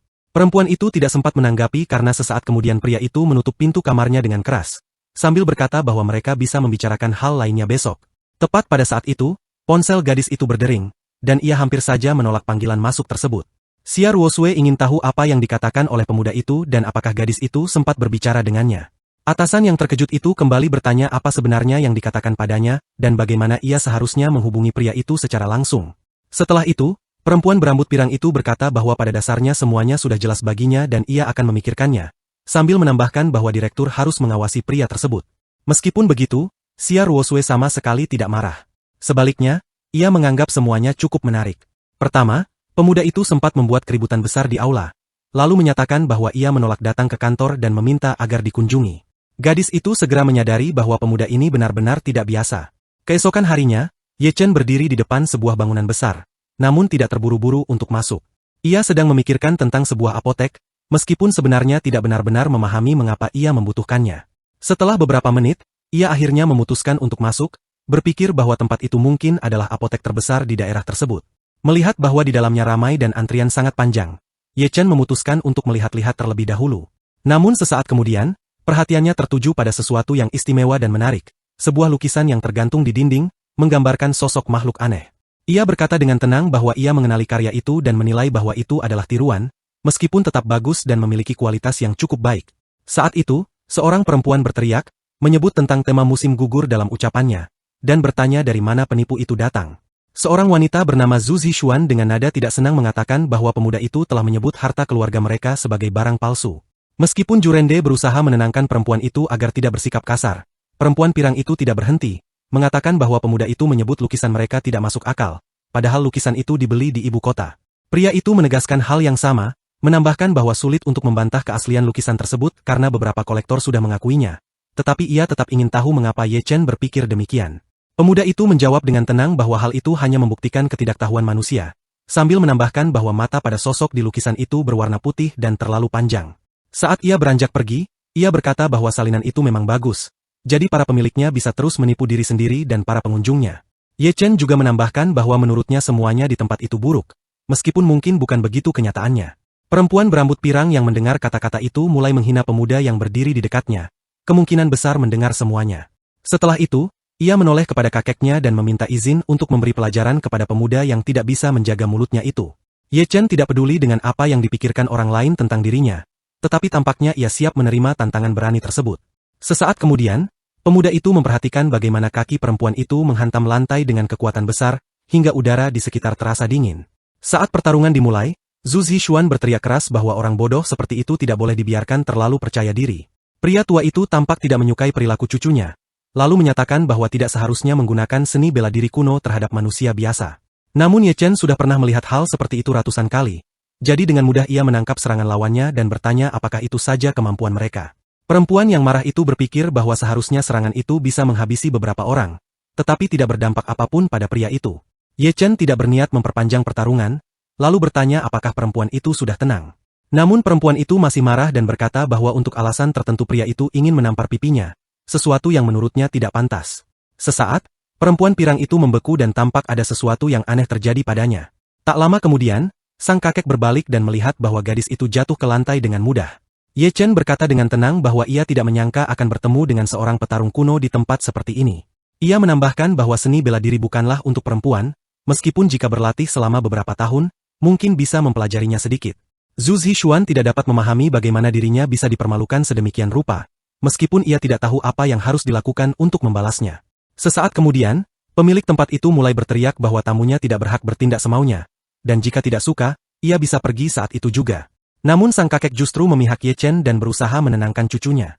Tidak lama kemudian, pria tua itu berbalik kepada pemuda tersebut, bertanya bagaimana ia bisa melakukan sesuatu seperti itu. Pemuda itu menjawab bahwa anak biasa sepertinya mampu menahan serangan sekuat itu.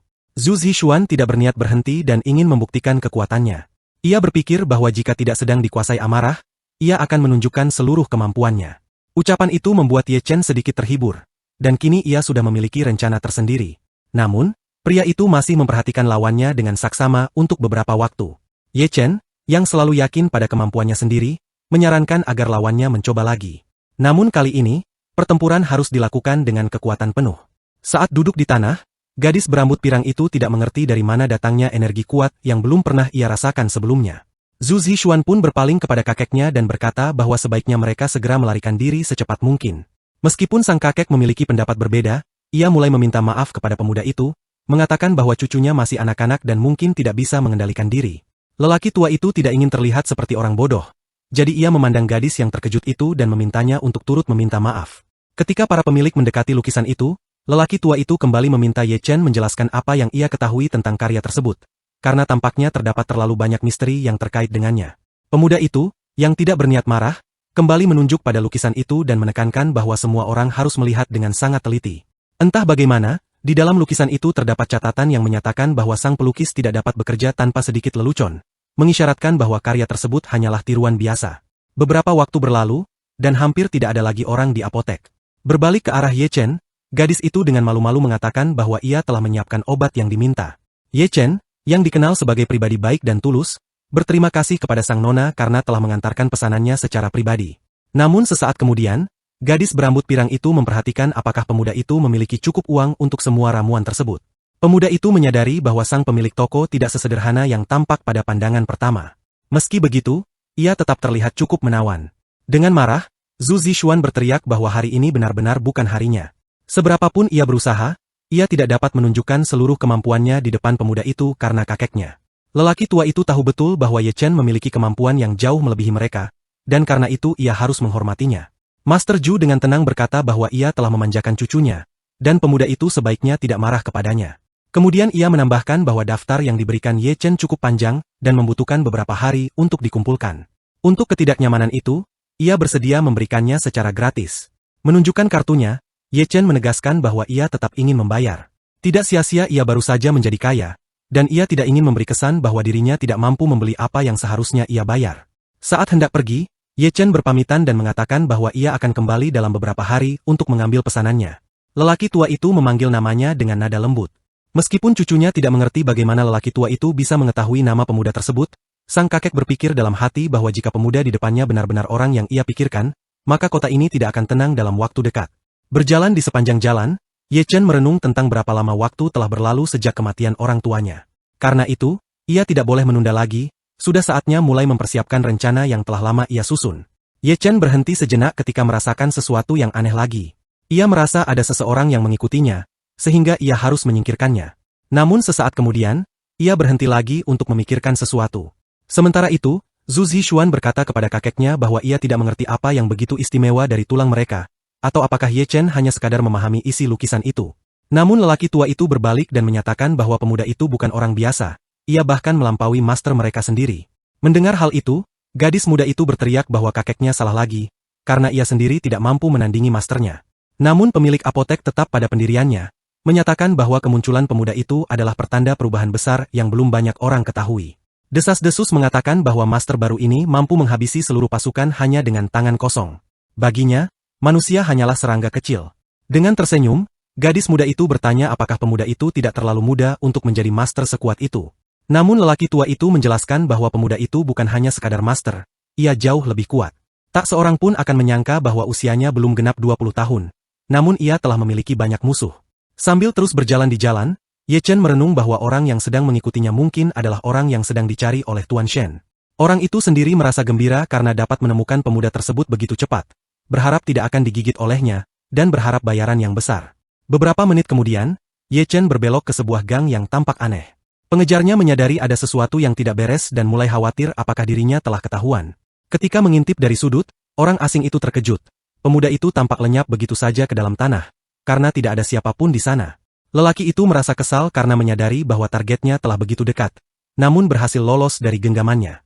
Tiba-tiba, Ye Chen menangkap lawannya dari belakang dan bertanya apakah ia sedang mencarinya. Orang yang ketakutan itu berteriak bahwa tidak ada gunanya menghabisinya karena ia akan memberikan semua informasi yang diperlukan. Tanpa tahu apa yang akan terjadi, lelaki itu mengaku bahwa ia adalah seorang detektif swasta, lalu memulai cerita panjang tentang keluarganya, utang, dan berbagai masalah keuangan lainnya. Dengan marah, Ye Chen membentaknya. Untuk apa ia perlu tahu semua itu jika tujuannya hanyalah mencari tahu siapa yang memerintahkannya? Sesaat kemudian, detektif itu mengungkapkan bahwa Master Tuan Shen Haihua telah mengatakan hadiah sebesar 1 juta bagi siapapun yang menemukan pemuda tersebut. Sejenak, Ye Chen teringat bahwa orang itu akan mati dalam beberapa hari jika tidak mendapatkan perawatan. Detektif yang mulai tenang bertanya mengapa mereka tidak bekerja sama agar bisa berbagi hadiah. Ye Chen memandang tajam ke arah pengejarnya dan memintanya untuk menyampaikan sebuah pesan. Saat ia pergi, ia berkata bahwa jika seseorang ingin hidup, lebih baik fokus pada urusan yang normal daripada terus mengejar orang yang jujur. Namun sesaat kemudian, detektif itu berbalik dan berkata bahwa ia masih memiliki banyak hal yang harus dilakukan. Lelaki itu kembali menegaskan bahwa tuan besar yang mempekerjakannya tidak mampu menemukan dokter yang ia butuhkan sendiri. Sehari kemudian, Ye Chen memandang San Yi dan bertanya kemana ia akan pergi karena penampilannya begitu cantik hari itu.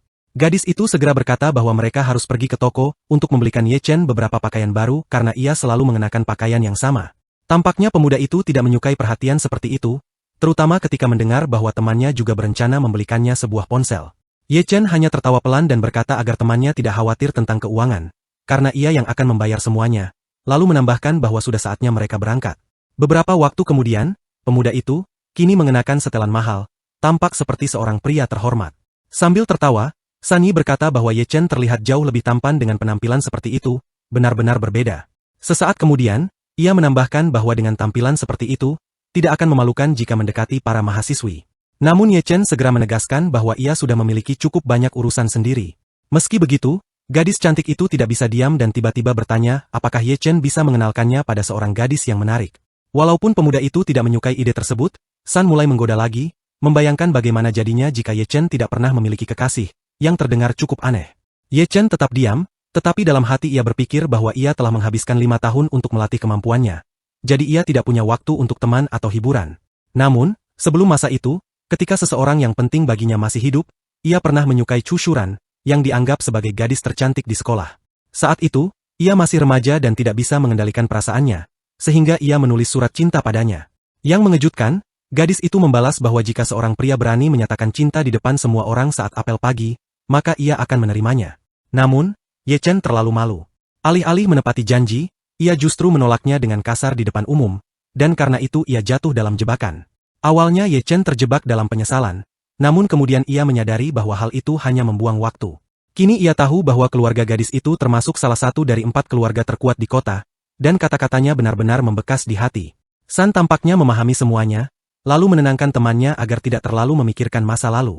Ia sendiri belum pernah memiliki hubungan yang serius, tetapi tetap merasa hidup ini indah.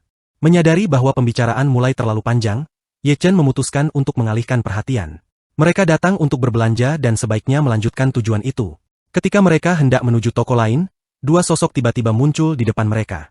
Seorang gadis menatap San Yi dengan nada sarkastik dan berkata bahwa tidak mungkin gadis itu sudah punya pacar. Ye Chen tetap diam, tetapi dalam hati ia tahu bahwa gadis itu adalah Chu Shuran, dan ia tidak perlu menanggapinya. Gadis cantik itu terus mengejek, mengatakan bahwa temannya tidak berubah sedikit pun selama bertahun-tahun, meskipun jelas bukan dalam nada pujian. Ia berkata bahwa dulu ia sempat berurusan dengan sampah bernama Ye Chen di sekolah. Tetapi pemuda itu tidak sebanding dengan kekasihnya yang sekarang, dan ia tidak mengerti apa yang dilihat temannya pada orang seperti itu. Sambil menatap lebih dekat, gadis itu bertanya apakah pemuda di depannya adalah Ye Chen yang dulu ia kenal. Pria yang berdiri di samping gadis itu langsung bertanya siapa pemuda, pecundang, itu, dan Chu Shuran menceritakan seluruh kisahnya dengan singkat. Ia tidak lupa menambahkan bahwa Ye Chen sangat malu hingga tidak berani muncul lagi di sekolah. Namun, ia tidak menyebutkan bahwa kemudian keluarganya mengalami tragedi dan anak mereka terbunuh. Sesuatu yang membuat Chu Shuran tidak bisa lagi mempermalukannya. Mengaktifkan kekuatannya, Ye Chen berkata bahwa tempat itu sudah terlalu berisik. Ia kemudian dengan marah menyatakan bahwa sebaiknya mulut orang sombong seperti itu ditutup sebelum melampaui batas.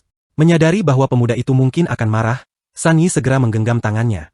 Ia berkata bahwa tidak ada gunanya membuang tenaga dan waktu untuk orang aneh seperti itu. Lebih baik mereka melanjutkan belanja. Mendengar sebagian percakapan itu, para pengganggu mulai mengejek dan bertanya dari mana mereka mendapatkan uang untuk berbelanja di toko mahal seperti itu. Kemudian gadis berbaju pink itu berkata bahwa ia juga ingin memiliki pakaian bagus daripada menghabiskan waktu bersama teman-teman setiap malam.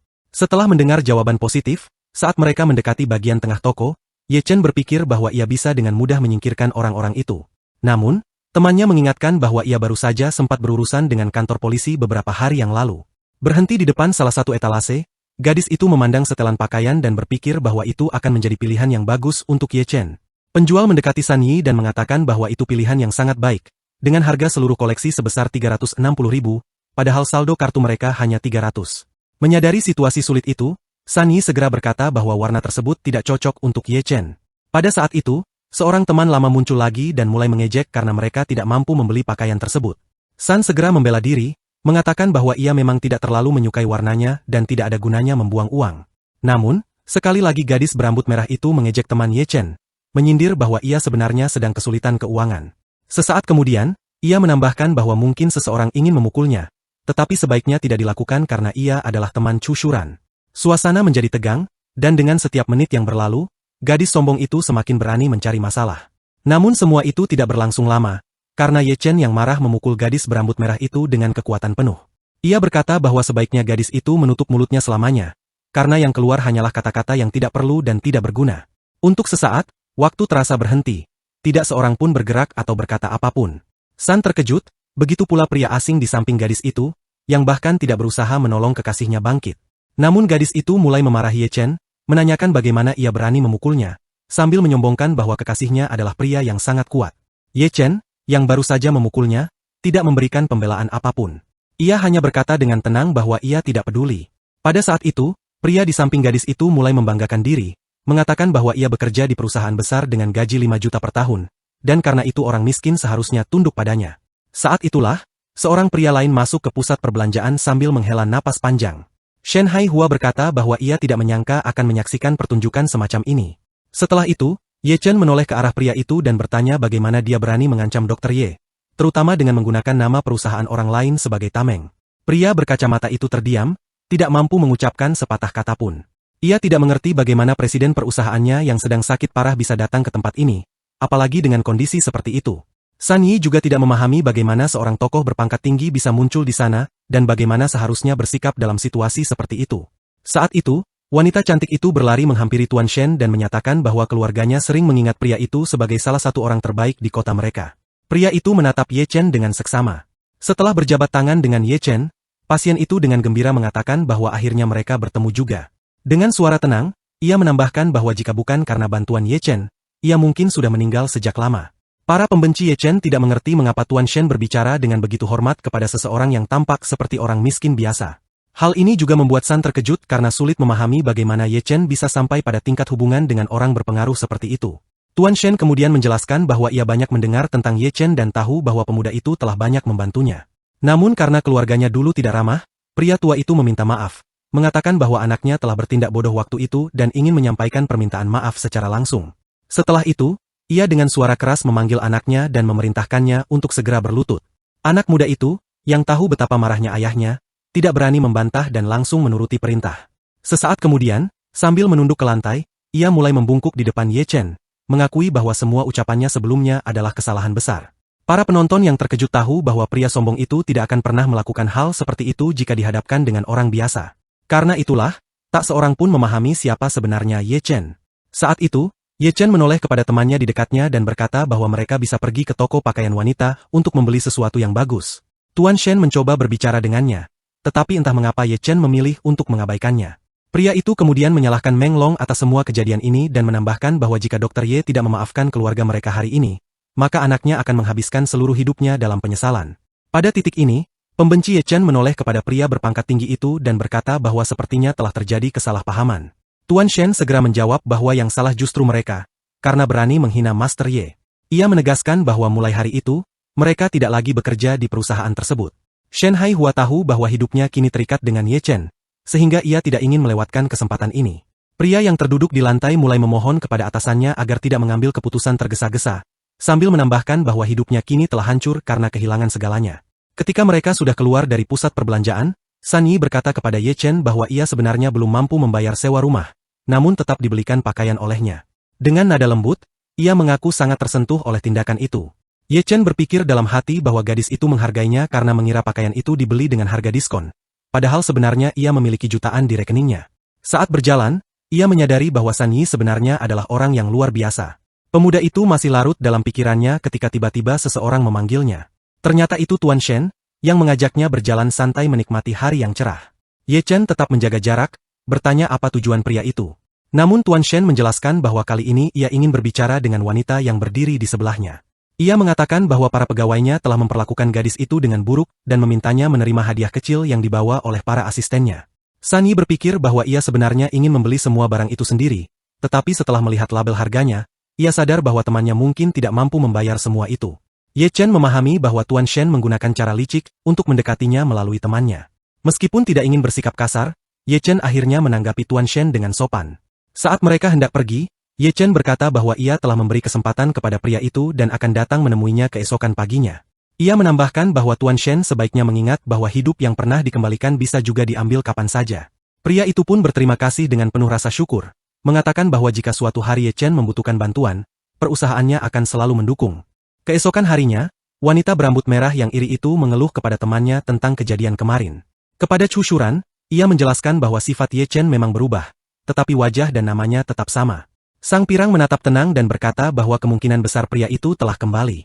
Ia menambahkan bahwa ia mengenal Tuan Shen sebagai sosok yang sangat berpengaruh. Namun, jika orang seperti itu mau mengambil risiko demi seorang pemuda, berarti pemuda itu memiliki status dan kekuatan besar. Ia menegaskan bahwa bahkan jika Ye Chen dulu masih hidup dalam kesusahan, sekarang ia jelas bukan orang biasa. Temannya masih bingung apakah pria yang mereka temui benar-benar mantan teman sekelas mereka, atau hanya seseorang dengan nama serupa. Chu Shuran kemudian menjelaskan bahwa 5 tahun lalu, keluarga Ye bukan keluarga berpengaruh dan hampir tidak memiliki apapun. Namun kini, seolah-olah Ye Chen telah bangkit dan berusaha menyainginya serta si pirang yang dianggapnya tak terjangkau. Setelah kembali ke rumah, Ye Chen dan San Yi melihat banyak kotak besar bertumpuk di mana-mana.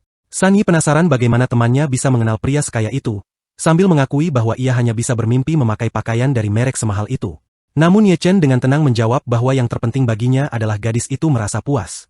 Tiba-tiba, San Yi mengubah topik dan bertanya-tanya apakah Ye Chen ingin bertemu dengan atasannya. Xia Ruosue.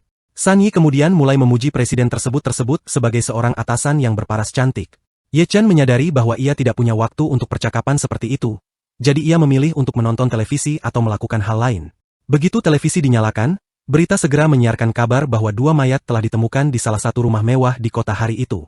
Disebutkan bahwa mereka adalah Chen Zhengguo dan Chen Feng, dan polisi juga mengonfirmasi bahwa keduanya telah dihabisi. San terdiam mendengar berita itu. Ia berpikir bahwa dulu ia memang pernah berharap buruk terhadap orang-orang itu, tetapi tidak sampai sejauh ini. Ia kemudian menambahkan dalam hati bahwa orang jahat memang sering membuat musuh, dan kematian adalah balasan yang wajar bagi mereka. Ia juga menyadari bahwa tangan serta tubuh Ye Chen mampu menghabisi musuh dengan sempurna, dan orang-orang seperti itu dibayar mahal atas kemampuannya. Wanita itu segera memperingatkan Ye Chen agar tidak mengucapkan hal bodoh yang bisa menyeretnya ke penjara. Ia berpikir bahwa meski Ye Chen bertarung dengan baik, namun bukan tipe orang yang mampu menghabisi. Ia lalu menambahkan bahwa sementara ia mencoba pakaian barunya, Ye Chen bisa menonton berita kriminal itu sampai selesai. Melihat sikap temannya, Ye Chen berpikir dengan jijik bahwa di zaman sekarang orang-orang tidak mau mempercayai apapun. Saat berjalan di kota pada malam hari, Ye Chen merasa bahwa setelah membeli semua obat yang dibutuhkan, ia harus melanjutkan latihannya malam ini. Tiba-tiba ia berhenti karena melihat sesuatu yang menarik perhatiannya.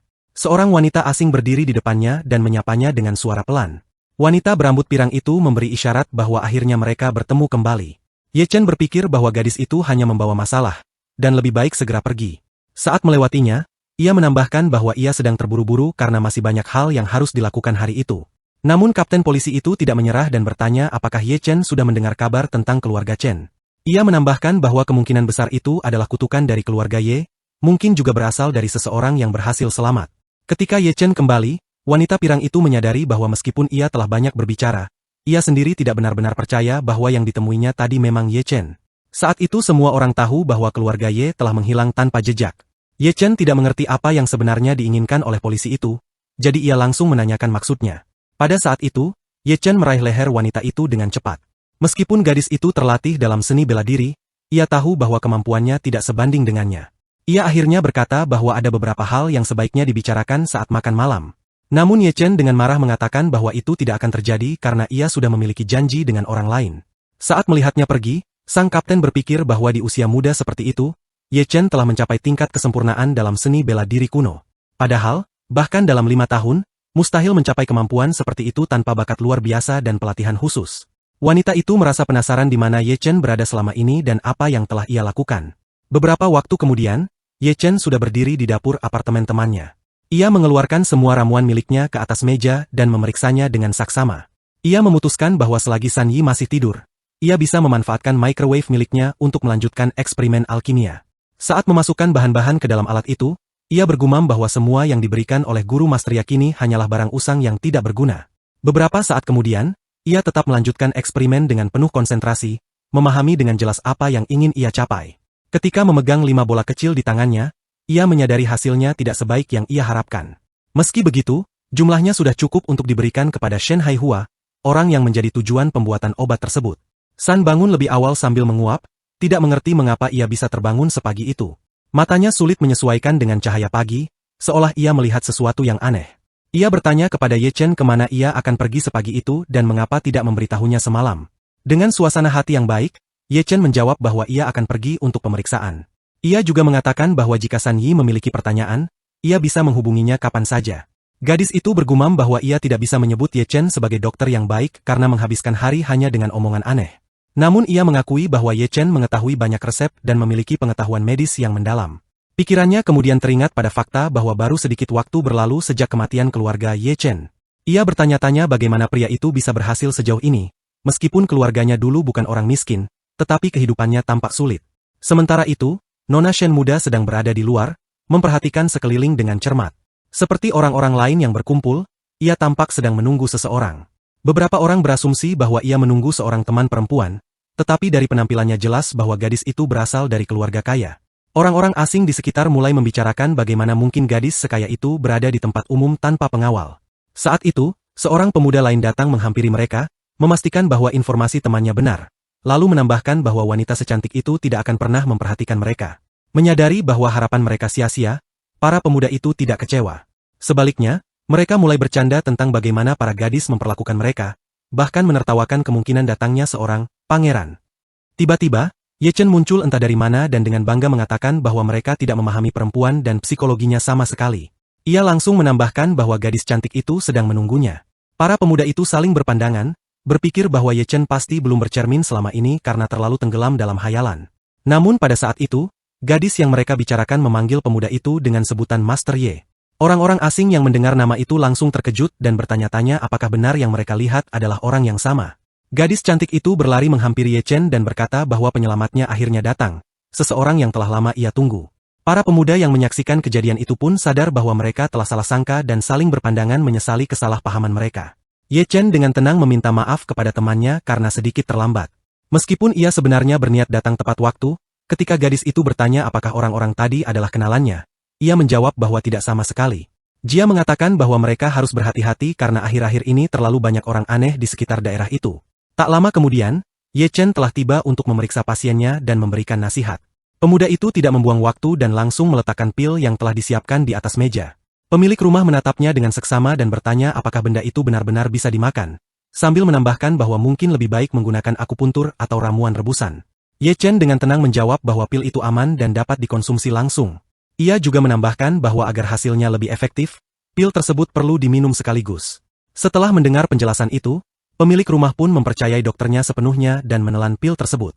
Sesaat kemudian, wajah Tuan Shen berubah, seolah-olah obat itu benar-benar bekerja. Laki-laki itu mengangkat tangannya dan berteriak keras, hingga membuat wanita di dekatnya ketakutan. Pemilik rumah itu berkata bahwa ia merasakan aroma obat menyebar ke seluruh tubuhnya, seperti ada kekuatan yang menyelimuti dirinya dalam aliran hangat. Ia juga mengakui bahwa sensasi itu terasa lebih kuat bahkan dibandingkan dengan keinginan untuk hidup. Setelah tenang, Shen Haihua menyatakan bahwa ia akan selalu berterima kasih kepada penyelamatnya dan tidak akan pernah melupakannya. Ia menyerahkan kartu kepada Ye Chen sebagai pembayaran atas bantuannya, dan menjelaskan bahwa kartu itu berisi 100 juta dolar. Ye Chen menerima kartu itu sambil berpikir bahwa hal tersebut hanyalah hasil kerja biasa, dan tidak pantas mendapat rasa terima kasih yang berlebihan. Laki-laki itu kemudian menjelaskan bahwa ia memiliki properti kosong di dekat kompleks perumahan besar. Ia ingin memberikan kunci tempat itu kepada Ye Chen dan berharap mereka bisa makan malam bersama dalam waktu dekat. Ye Chen berpikir bahwa memiliki properti memang menguntungkan karena bisa digunakan untuk menyimpan bahan obat. Namun undangan makan malam bisa menjadi masalah tersendiri. Di sisi lain, ia juga menyadari bahwa di hadapannya berdiri seorang pebisnis yang pasti paham akan analisis dan perusahaan-perusahaan yang sedang memimpin pasar. Pemuda itu tidak tertarik pada semua perusahaan, kecuali pada organisasi yang didirikan oleh ayahnya karena perusahaan itulah yang menjadi tujuan hidupnya. Ia menerima hadiah itu dengan tenang dan memutuskan bahwa makan malam akan dijadwalkan untuk keesokan hari, dengan waktu yang bisa disepakati kemudian. Setelah mendengar bahwa pemilik rumah setuju, Ye Chen berbalik dan pergi.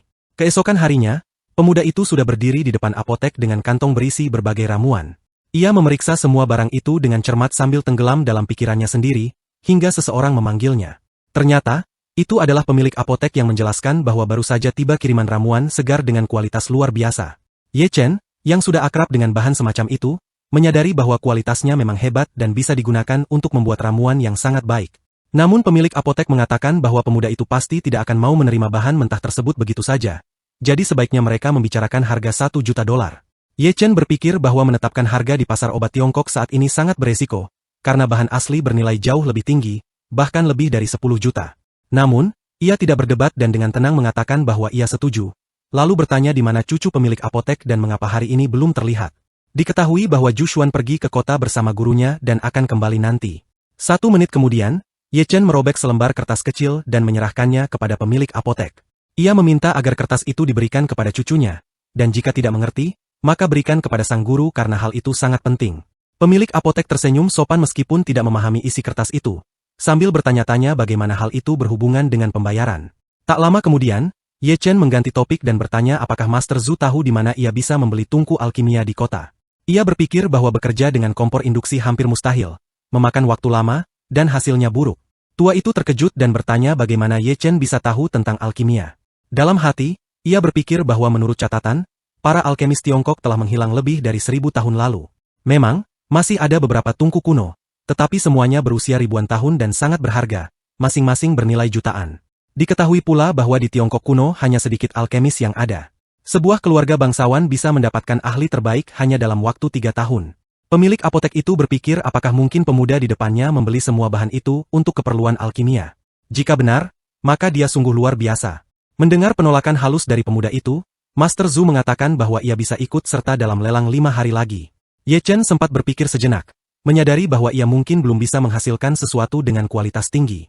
Saat pergi, ia berpesan agar pihak apotek tidak lupa menghubunginya, dan semua barang yang dibelinya harus dikirim ke kompleks perumahan besar. Pada saat itu, Xuan kembali dengan wajah ceria dan dengan lantang mengatakan bahwa jalan-jalan telah selesai. Lelaki tua itu tidak bertanya banyak kecuali memastikan apakah cucunya menaati sang guru. Gadis itu segera menjelaskan bahwa awalnya ia tidak patuh ketika Ye Chen datang, dan kemudian ketika diminta untuk tetap tinggal pagi itu, ia malah kabur. Namun Xuan tidak suka membicarakan hal itu dan berkata bahwa kakeknya sebaiknya tidak membahasnya lebih jauh karena sang guru jauh lebih kuat. Pada saat itu, sang guru sendiri berbicara, menenangkan muridnya dan menyebutkan bahwa kemungkinan besar yang dibicarakannya adalah seseorang yang luar biasa. Master itu segera berkata bahwa ia tidak bermaksud berdebat dengan cucunya, melainkan menyampaikan bahwa pemuda itu menitipkan sesuatu. Saat melihat kertas kecil itu, gadis itu mengeluh karena tulisan di sana tidak terbaca sama sekali. Ia membuang kertas itu dengan kesal sambil berteriak bahwa tulisan Ye Chen begitu buruk, hingga tidak ada satupun kata yang bisa ia baca. Sang guru yang berdiri di dekatnya mendekat dan mengambil selembar kertas itu, lalu menatapnya dengan seksama. Setelah membacanya, pria itu tampak terkejut karena isi catatan tersebut ditujukan khusus untuk muridnya. Matanya membesar, dan dalam hati ia menyadari bahwa Ye Chen adalah seorang profesional sejati. Ju tua menatap temannya dengan penuh perhatian, berusaha memahami alasan perubahan ekspresinya yang tiba-tiba. Sang guru kemudian bergegas menghampiri pemilik apotek dan memintanya untuk memperkenalkan dirinya kepada pemuda misterius itu. Semua orang yang hadir menatap pemuda tersebut, seolah ingin menemukan sesuatu yang luar biasa dalam dirinya dan memahami kemampuan yang dimilikinya. Sesaat kemudian, sang guru menjelaskan bahwa ia dan Xuan berlatih suatu teknik yang pernah ia pelajari secara kebetulan di masa mudanya. Kemampuannya saat itu tidak begitu baik, namun setelah berlatih dalam waktu lama, kemampuannya meningkat hingga ke tingkat yang luar biasa. Setelah beberapa sesi panjang, sang guru menyadari bahwa teknik itu bahkan memengaruhi organ dalam tubuh. Mendengar hal itu, Xuan sempat berpikir sejenak dan merasa heran apakah teknik itu benar-benar ada hubungannya, karena ia kerap merasakan ketidaknyamanan aneh setelah berlatih. Gurunya menenangkannya dan mengatakan agar tidak takut. Ia menambahkan bahwa tidak akan terjadi apapun karena dasar kultivasi muridnya masih rendah sehingga pengaruh teknik itu tidak signifikan. Ia juga memperingatkan bahwa jika latihan itu terus dilakukan tanpa pengawasan, organ dalamnya bisa saja rusak parah. Qin sangat berperan bagi keluarga Ju, dan kepala keluarga itu bertanya apa yang bisa ia lakukan untuk membantu sang guru. Guru itu tertawa kecil dan berkata agar temannya tidak perlu khawatir. Ternyata, isi kertas itu merupakan jalan keselamatan bagi mereka, dan dengan begitu semuanya bisa kembali berjalan seperti semula. Sang guru mengatakan kepada muridnya bahwa mereka sebenarnya telah bertemu dengan seorang pria terhormat, dan ia sendiri tidak tahu bagaimana hal itu bisa terjadi. Master merasa kesal karena identitas Ye Chen belum terungkap. Meskipun ia tahu bahwa pemuda itu sebenarnya memiliki kekuatan besar. Di depan kompleks besar itu, Ye Chen teringat pada ucapan Shen Haihua tentang kamar mewah yang dijanjikan. Ternyata tempat itu adalah sebuah villa besar yang sama sekali tidak ia bayangkan. Setelah masuk ke dalam, ia mulai melihat-lihat sekeliling. Ruangan di dalamnya sangat luas dan indah. Ia memang tidak terbiasa dengan tempat semegah itu, namun ia menyukai suasananya yang terang dan bersih. Beberapa saat ia berdiri diam, seolah sedang memikirkan sesuatu. Ia memperhatikan bahwa furnitur di rumah itu bagus, sehingga tidak perlu mengkhawatirkan kondisinya. Ia merasa bahwa interior tempat itu luar biasa, hanya saja terlalu luas untuk ditempati sendirian, terasa sepi. Ye Chen berpikir bahwa akan menyenangkan San Yi yang pada pagi hari mengatakan bahwa ia harus kembali untuk mengurus sesuatu. Ia kembali berpikir dan merasa tidak tenang ketika mengingat gadis itu. Tiba-tiba pikirannya melayang ke masa kecil. Ia teringat rumah lamanya yang jauh lebih kecil daripada tempat tinggalnya sekarang, tetapi memiliki suasana yang hangat dan menyenangkan. Kini Ye Chen berdiri di apartemen mewah, namun justru merasa kesepian seperti tidak pernah sebelumnya. Ia juga merasa sedih karena keesokan harinya adalah peringatan kematian orang-orang yang ia cintai. Dengan tangan terkepal dan nada marah, ia bersumpah bahwa suatu hari ia akan membalas dendam kepada para pelaku atas apa yang telah mereka lakukan. Ia memutuskan untuk menghukum musuh-musuhnya sendiri, meski ia tahu bahwa pertempuran itu tidak akan berakhir di sana. Bagian paling menarik dari perjalanan ini baru akan dimulai. Pada saat itu, teleponnya berdering, dan ia mengira pengiriman obat telah tiba. Ketika keluar, ia melihat sebuah mobil besar berwarna merah muda yang sedang menurunkan kotak-kotak berisi bahan alkimia. Ia tahu bahwa rumah barunya sangat luas dan yakin semua bahan itu dapat ditempatkan tanpa masalah. Namun, Tak lama kemudian sesuatu menarik perhatiannya. Ternyata pemilik apotek datang sendiri, membawa bahan obat-obatan dan mengatakan bahwa jika ada keperluan, Ye Chen bisa langsung menghubunginya. Meskipun pemuda itu tidak terlalu tertarik pada pria tersebut, perhatiannya terarah pada sosok guru yang berdiri di sebelahnya. Saat pria itu menyapanya, Ye Chen memperhatikannya dan menyadari bahwa orang tersebut adalah seorang ahli bela diri kuno. Ia tidak berniat bertarung dengan pria itu. Sebaliknya, ia merasa berterima kasih atas kerja keras mereka. Menyadari bahwa lebih baik menjalin hubungan baik, ia mengundang mereka masuk ke rumah. Setelah berada di dalam, Ye Chen terus mengamati pria itu. Namun tanpa diduga, pria tersebut langsung berlutut. Qin Yuanming berterima kasih kepada Ye Chen karena telah menyelamatkan hidupnya, meskipun ia tidak menjelaskan secara detail bantuan seperti apa yang dimaksud. Terkejut, Xuan bertanya kepada kakeknya bagaimana mungkin gurunya bisa berlutut di depan pemuda itu. Sang guru menjelaskan bahwa berkat metode yang diberikan oleh Ye Chen, ia berhasil keluar dari situasi berbahaya, dan mulai saat itu ia akan menganggap Ye Chen sebagai penyelamatnya. Ye Chen mengakui bahwa hal itu memang benar, tetapi ada satu hal yang menarik perhatiannya. Ia bertanya mengapa sang guru memanggilnya guru besar. Melihat pemuda itu dengan rasa takut, Qin Yuanming mulai bertanya-tanya apakah Ye Chen sebenarnya jauh lebih kuat daripada yang terlihat.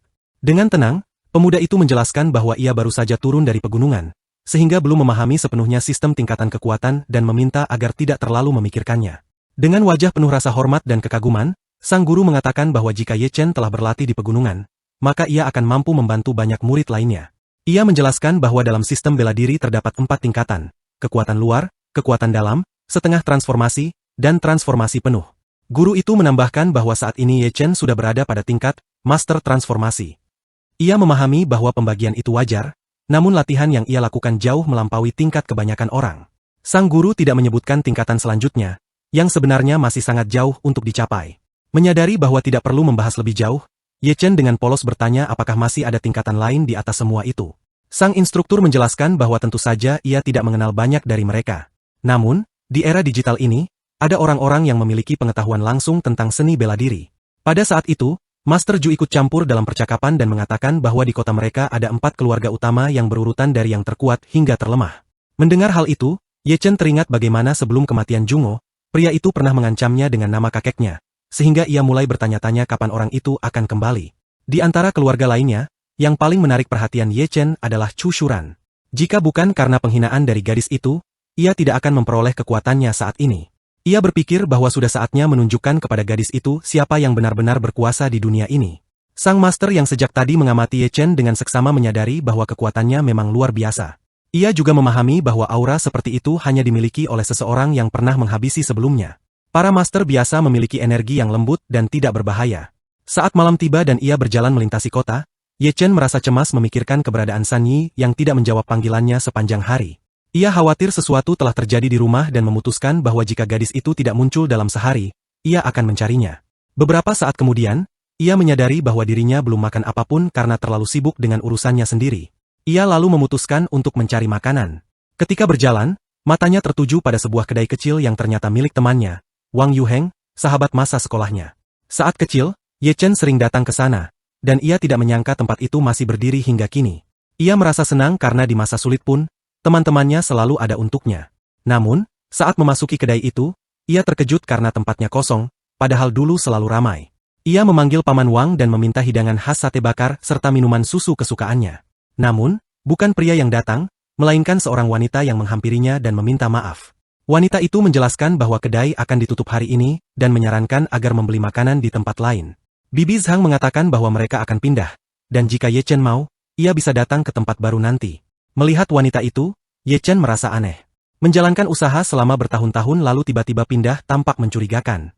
Kecurigaan itu semakin kuat ketika ia melihat ada memar di pipi wanita itu, tanda bahwa baru saja terjadi masalah. Tak lama kemudian, seorang pria masuk dan berkata agar tamu itu tidak diusir. Ia kemudian meletakkan sate di hadapan Ye Chen dan mengatakan bahwa pesanan sudah siap. Saat itu, Ye Chen semakin waspada karena ia melihat Paman Wang juga tampak dipukuli, yang berarti ada orang asing yang telah melakukannya. Pria itu lalu berkata bahwa Ye Chen boleh makan secara gratis, namun ia disarankan segera menyelesaikan makanannya. Saat menggenggam tusuk sate, Ye Chen merasakan kembali cita rasa masa kecilnya. Namun, tiba-tiba terdengar suara aneh dari dekatnya. Meski begitu, ia tetap melanjutkan makan tanpa ingin terganggu. Ketika suara itu semakin jelas, ia mulai menoleh. Kursi di sebelahnya tiba-tiba patah dan hancur berkeping-keping. Ye Chen segera menyadari ada yang tidak beres. Ia berdiri dan mengaktifkan pertahanan energinya. Orang-orang yang berdiri di dekat pintu terkejut menyadari betapa kuatnya anak muda itu. Ia menatap wajah-wajah asing di depannya tanpa berbicara.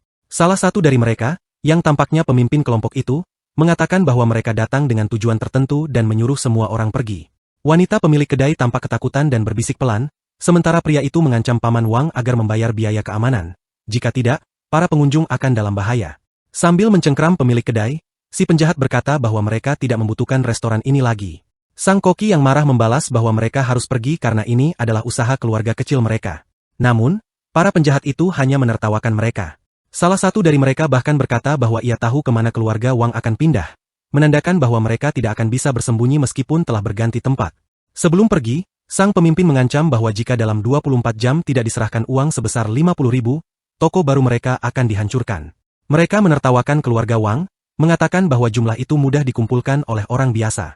Tiba-tiba, salah satu penjahat menatap Ye Chen dan dengan kasar menyuruhnya keluar dari ruangan.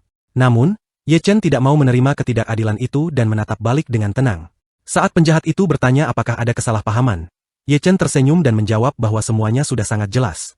Dalam sekejap, ia menghantam pria yang bersikap kasar terhadap pengunjung. Para kaki tangan berusaha melindungi pemimpin mereka, tetapi Ye Chen bergerak secepat kilat. Keluarga Wang hampir tidak sempat memahami apa yang terjadi karena semua musuh mereka telah ditumbangkan dalam sekejap. Namun, para penyerang yang tersisa menatap dengan senyum sinis dan berkata bahwa ini belum berakhir. Mereka mencoba menyerang Ye Chen, tetapi semua serangan mereka berhasil ditangkis. Dalam hitungan detik, mereka terhempas oleh kekuatan energi yang luar biasa hingga tak mampu bergerak. Para pengikut yang tersisa menatap pemandangan itu dengan ketakutan, tak percaya bahwa hal semacam itu bisa terjadi. Ye Chen tidak memperdulikan mereka. Ia tahu bahwa dirinya hanya melakukan apa yang benar, melindungi orang yang tak bersalah. Beberapa saat kemudian, ia menyuruh semua orang meninggalkan tempat itu selagi masih ada kesempatan. Dengan nada tegas, ia memperingatkan bahwa siapapun yang mencoba melawannya akan menanggung akibat berat. Tiba-tiba, Ye Chen menyadari bahwa semua orang berlutut di depannya. Ia bertanya mengapa mereka melakukan itu. Para penjahat segera memohon ampun dan bersumpah tidak akan berbuat jahat lagi. Ye Chen tidak berhenti sampai di situ dan dengan nada mengejek menanyakan apa sebenarnya yang ingin mereka sampaikan. Para pemimpin geng yang telah dipukuli itu memohon ampun dan meminta dilepaskan, sambil berjanji tidak akan mengganggu keluarga Wang lagi. Setelah mencengkeram pemimpin geng itu, Ye Chen kembali menegaskan ancamannya, memperingatkan bahwa semuanya sudah jelas dan mereka sebaiknya menjauh dari tempat itu. Ia menatap tajam para penjahat itu, lalu berteriak keras agar mereka segera meninggalkan restoran. Beberapa saat kemudian, ia melihat sendiri bagaimana semua orang itu bergegas keluar dengan sangat cepat. Ketika melihat sekeliling, Ye Chen menyadari bahwa ia telah meninggalkan kekacauan besar di tempat itu, dan perasaan malu muncul di dalam dirinya. Namun di sisi lain, ia tahu bahwa tidak ada cara lain untuk membuat orang-orang jahat itu pergi. Tak lama kemudian, sang koki menatapnya dengan saksama dan bertanya apakah benar namanya Ye Chen. Setelah mendengar jawabannya, pria itu berseru gembira karena ternyata Ye Chen masih hidup dan sehat. Hal itu membuat Ye Chen merasa canggung. Ia hampir tak percaya dan bertanya apakah benar orang itu mengenalinya. Pria itu menjawab bahwa sosok seperti dirinya tidak mungkin dilupakan karena selalu menonjol dari yang lain. Waktu tidak mengubahnya sama sekali. Kini ia hanya tampak lebih kuat dan percaya diri. Setelah hening sejenak, Ye Chen mengakui bahwa ia memang telah kembali. Beberapa jam kemudian, ia memasuki rumah dan mulai memanggil San, bertanya di mana gadis itu berada. Namun tiba-tiba, langkahnya terhenti. Pemandangan di hadapannya membuatnya tidak nyaman. Sambil memperlihatkan ponselnya, Ye Chen menjelaskan bahwa ia mencoba menghubungi temannya karena menemukan restoran bagus dan ingin mengajaknya makan malam, tetapi tidak ada jawaban. Seorang wanita berambut pirang berdiri membelakanginya dan dalam hati bertanya-tanya siapa pria yang tiba-tiba muncul di apartemen itu. Ketika wanita itu berbalik, Ye Chen terkejut melihat wajahnya. Ia menatap mata wanita itu dan berkata dalam hati bahwa sosok di depannya tampak begitu familiar. Sekejap kemudian, ia menyadari bahwa wanita itu memang seseorang yang dikenalnya, dan ia terdiam karena benar-benar mengenalinya sebagai temannya. Wanita berambut pirang itu menjelaskan bahwa Ye Chen dulu sempat menimbulkan kehebohan di meja resepsionis untuk bisa bertemu dengannya, dan selama beberapa hari terakhir mereka berpura-pura tidak saling mengenal. Menyadari bahwa wanita di hadapannya adalah Xia, Ye Chen akhirnya paham mengapa dia berada di apartemen itu. Wanita cantik itu menjelaskan bahwa San Yi adalah sahabat terbaiknya, dan mereka sering saling berkunjung, sehingga ia memiliki kunci rumah ini. Ye Chen menjelaskan bahwa ia tidak memiliki tempat tinggal, jadi gadis itu menawarinya tempat berteduh sementara waktu. Ketika memperhatikan Xia, Ye Chen teringat bahwa kakek tua itu pernah memintanya menjaga gadis ini. Namun, dari penampilannya, sulit terlihat bahwa dia dalam bahaya atau membutuhkan pertolongan. Sambil berbicara tentang San Yi yang sedang tidak berada di rumah, Ye Chen menanyakan tentang keadaan perusahaan, masih dengan rasa ingin tahu kemana sebenarnya temannya pergi. Dengan nada sedikit curiga, Xia Ruosui menjawab bahwa ia tidak bisa menghubungi temannya sepanjang hari. Bahkan, mereka seharusnya memiliki pertemuan dengan para pejabat tinggi, tetapi sang direktur tidak pernah muncul. Terkejut, Ye Chen bertanya kembali apakah benar pejabat tinggi perusahaan itu tidak melihat bawahannya. Pada saat itu, ia menyadari bahwa San Yi mungkin telah menjadi target musuh-musuh pribadinya. Dengan cepat, ia bangkit dari kursi dan berjalan menuju pintu tanpa menjawab pertanyaan dari Xia tentang kemana ia akan pergi. Namun, wanita itu segera menunjukkan ketidaksukaannya. Ia merasa jengkel karena Ye Chen sebelumnya datang mencarinya hingga membuat kekacauan di kantor, tetapi kini bersikap seolah mengabaikannya. Dengan suara tegas, Ye Chen memerintah agar Xia tidak mengikutinya dalam keadaan apapun. Gadis itu tidak menyukai perlakuan tersebut dan melambaikan tangan dengan kesal. Ia berdiri diam sejenak, berpikir kemana sebenarnya pria itu akan pergi. Wanita berambut pirang itu tahu bahwa Ye Chen memahami resep rahasianya, dan mungkin itulah alasan ia bersikap begitu angkuh. Namun, meski kesal, Xia tidak berniat menyerah. Ia mulai menyusun rencana berikutnya. Pada saat itu, Xia Ruosui mengingat bahwa ia telah menugaskan bawahannya untuk mencari tahu tentang pria misterius itu, namun hasilnya nihil. Maka, hanya ada satu kesimpulan. Informasi tentang Ye Chen dilindungi oleh otoritas tertinggi, dan orang biasa tidak mungkin mendapatkannya. Naluri Xia Ruosui meyakinkan bahwa Ye Chen tidak datang hanya untuk menjual resep padanya. Namun, saat itu ia telah dihentikan, dan kini ia tidak berniat menyerah begitu saja. Sementara Ye Chen berjalan di sepanjang koridor, pikirannya melayang ke ibu kota. Ia sama sekali tidak memiliki informasi tentang San Yi, sehingga berkeliaran di jalan tanpa arah terasa sia-sia. Untuk sesaat, ia khawatir bahwa mungkin sudah terlambat, dan pikiran itu membuatnya gelisah. Ketika mengambil ponsel, Ye Chen menyadari bahwa masalah ini menyangkut seseorang yang sebenarnya tidak memiliki hubungan langsung dengannya, tetapi ia tetap harus menanganinya. Pada saat yang sama, seorang pria asing berdiri di depan jendela besar, menatap ke arah kota di malam hari. Ketika ponselnya berdering, pelayannya mengatakan bahwa hanya sedikit orang di dunia yang tahu nomor itu, sehingga pria itu tidak tahu siapa yang menelepon. Meski begitu, pria itu mencoba menebak siapa yang bisa menghubunginya pada jam seperti itu. Ia memutuskan untuk tidak langsung memperkenalkan diri, hanya mendengarkan siapa yang ingin berbicara dengannya. Sementara itu, Ye Chen menambahkan dengan nada dingin bahwa tidak ada gunanya melacak nomornya. Ia juga menegaskan bahwa jika mengetahui seseorang dikirim untuk menemuinya, maka ia akan mengambil kembali segala yang telah ia berikan, termasuk nyawa. Ia menekankan bahwa dirinya harus segera menemukan temannya yang telah kehilangan kontak sejak pagi. Jelas bahwa Ye Chen tidak berniat berbasa-basi atau memberikan pujian. Ia hanya memberikan waktu 5 menit kepada pria itu untuk memproses semua informasi. Setelah mendengar bahwa telepon ditutup, pria asing itu berkata dengan suara lantang bahwa ia telah menunggu selama 3 tahun. Ia menambahkan bahwa setiap hari selama waktu itu, ia dengan sabar menanti panggilan dari Ye Chen. Beberapa detik kemudian, pria itu tertawa keras, meskipun alasan di balik tawa itu tetap menjadi misteri. Hanya beberapa menit telah berlalu ketika seorang pria menelepon Ye Chen kembali dan memberitahukan beberapa rincian tentang apa yang telah dilakukan San Yi sepanjang hari, yang tindakannya tampak agak tidak masuk akal. Mendengar laporan yang lebih rinci yang mungkin akan selesai nanti, Ye Chen mengatakan bahwa ia tidak membutuhkannya karena sudah mengetahui informasi dasarnya. Setelah menutup telepon, Ye Chen mulai memikirkan apa yang baru saja ia dengar. Meskipun masih ada banyak hal yang belum pasti, Ye Chen memahami dengan jelas kemana ia harus pergi sekarang. Pada saat yang sama, gadis yang telah lama ia cari sedang berada di rumah sakit pribadi. San Yi menatap pintu dengan sedih dan tampak tidak percaya bahwa ia benar-benar akan melihat seseorang di sana.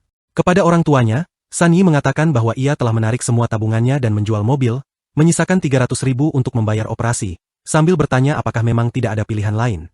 Gadis itu ingin menambahkan bahwa ia mengambil uang dari keluarganya, namun sebenarnya masih bisa meminjam dari paman keduanya yang berhasil dalam bisnis beberapa tahun terakhir. Namun, San Yi merasa enggan meminta bantuan dari pria itu. Belum sempat memikirkan lebih jauh, tiba-tiba kerabatnya memanggilnya, San Yonggui dan istrinya, Zhang Yunlan, dengan nada tinggi bertanya mengapa ia datang ke tempat itu. Jelas terlihat bahwa pria itu tidak senang, tetapi ia tidak terburu-buru mengatakan apapun lagi. Ia berpikir bahwa ia sudah beberapa tahun tidak melihat keponakannya, dan tidak menyangka bahwa gadis itu kini begitu cantik. Sesaat kemudian, ia menyadari bahwa sebenarnya gadis itu sudah menarik sejak dulu, hanya saja ia tidak memperhatikannya. Orang tua San Yi mulai membicarakan tentang bagaimana mereka harus menyelamatkan Hao dengan cara apapun. Mengenai uang, mereka berjanji akan mengembalikannya jika keadaan menjadi sulit. Saat itu, San Yongfu menghela napas berat dan mengatakan bahwa ia sangat menyesal. Ia menambahkan bahwa jika pembicaraan ini terjadi lebih awal, mungkin masih ada jalan keluar. Namun sekarang bisnisnya sedang dalam masa sulit dan ia tidak memiliki uang cadangan. Ia berpikir bahwa kerabatnya tampak sangat menyedihkan dan ragu bahwa mereka akan mengembalikan uang tersebut. Karena itu, Ia tidak bisa membiarkan uangnya diambil begitu saja. Dengan menangis, sahabat Ye Chen berkata bahwa jika operasi tidak segera dilakukan, Hao bisa saja meninggal. Pada saat itu, Dong Kaizhu berbicara, mengingatkan suaminya akan perkataan Tuan Li pada jamuan makan terakhir. Pembicaraan itu tentang keinginan Tuan Li mencarikan istri untuk putranya, dan ia menilai bahwa San Yi cantik dan cocok. Tidak ada keraguan tentang hal itu. Ia mengatakan bahwa jika San Yi mau menikah dengan putra Master Li, suaminya akan mendapat promosi. Pria itu berseru dengan gembira karena baru teringat hal itu, dan berpikir bahwa ide tersebut memang bagus. Sambil melepas kacamatanya, Dong Kaizhu mendekati San Yi dan mulai menanyai tentang seorang pria. Gadis itu menjawab bahwa ia tidak mencari hubungan apapun. Meskipun ia belum memiliki pacar, Dong Kaizhu tetap melanjutkan pembicaraan bahwa meski bisnis pamannya sedang tidak baik, kehidupan jauh lebih penting, sehingga masih banyak cara untuk mendapatkan uang. Tidak memahami maksud mereka, San Yi kembali bertanya apakah bibinya benar-benar sedang berbicara tentang perjodohan buta. Wanita itu mengatakan bahwa semua keputusan kini ada di tangan keponakannya sendiri, namun mengingatkan bahwa jika ia menikah dengan putra Tuan Li, maka penyakit adiknya bisa diobati, dan seluruh keluarga menaruh harapan padanya. San Yi menatap sekeliling dengan bingung dan ketakutan, tampak tidak tahu bagaimana harus bereaksi. Namun, bibinya terus meyakinkannya bahwa solusi itu akan menghapus semua masalah mereka. Tiba-tiba, ayah San Yi ikut campur, mengatakan bahwa putrinya sudah bekerja keras demi keluarga, bukan untuk berselisih dengan mereka. Namun, Dong Kaizhu tidak berhenti. Ia bersikeras bahwa ia sudah mengubah pendapatnya dan menambahkan bahwa mereka harus memikirkan si bocah kecil. Ia berkata bahwa bocah itu mungkin hanya berumur beberapa tahun, dan bagaimana bisa seseorang dengan tenang melihat hidup anak itu perlahan hilang. Dengan suara lebih lembut, ia menambahkan bahwa setiap kakak perempuan pasti ingin melihat adiknya tumbuh besar. Orang tua di sekitar mulai mengeluh bahwa mungkin memang keluarga mereka selalu bernasib seperti ini, keluarga yang tidak beruntung. Dong Kaizhu merasa puas karena telah mencapai tujuannya dengan memanipulasi perasaan keluarga itu yang mudah digoyahkan. Sesaat kemudian, sang paman ikut berbicara dan mengatakan bahwa akan menguntungkan bagi keluarga mereka jika bisa sejajar dengan pasangan kaya itu, karena mereka tidak akan kekurangan uang lagi. Tak lama kemudian, semua orang mendengar suara seorang pemuda yang bertanya siapa yang berani memutuskan untuk menikahkan kekasihnya. San Yi segera mengenali orang itu sebagai Ye Chen dan merasa sangat lega melihatnya di rumah sakit. Dengan langkah percaya diri, Ye Chen berjalan di koridor dan bertanya mengapa San Yi tidak memberitahunya tentang penyakit adiknya. Dengan senyum ringan, Ye Chen mengatakan bahwa ia seharusnya tahu karena hal ini bukan perkara sepele. Orang tua San Yi menatap Ye Chen dengan bingung, tidak mengerti siapa dia dan mengapa belum pernah mendengar tentangnya sebelumnya. Ye Chen, sambil menatap San Yi, berkata dengan lembut bahwa gadis itu memang tidak tahu betapa pemalunya ia sebenarnya. San Yi ingin mengatakan sesuatu, tetapi ia terlalu malu untuk menjelaskan bagaimana keadaan sebenarnya. Tiba-tiba, para kerabat ikut campur dan mulai bertanya siapa sebenarnya pria itu dan mengapa San Yi tidak mau mengatakan yang sebenarnya. Setelah berpikir sejenak, Ye Chen menjawab bahwa jika mereka tertarik, maka mereka berhak mengetahui seluruh kebenaran. San Yi sempat berpikir bahwa situasinya sudah terlalu rumit.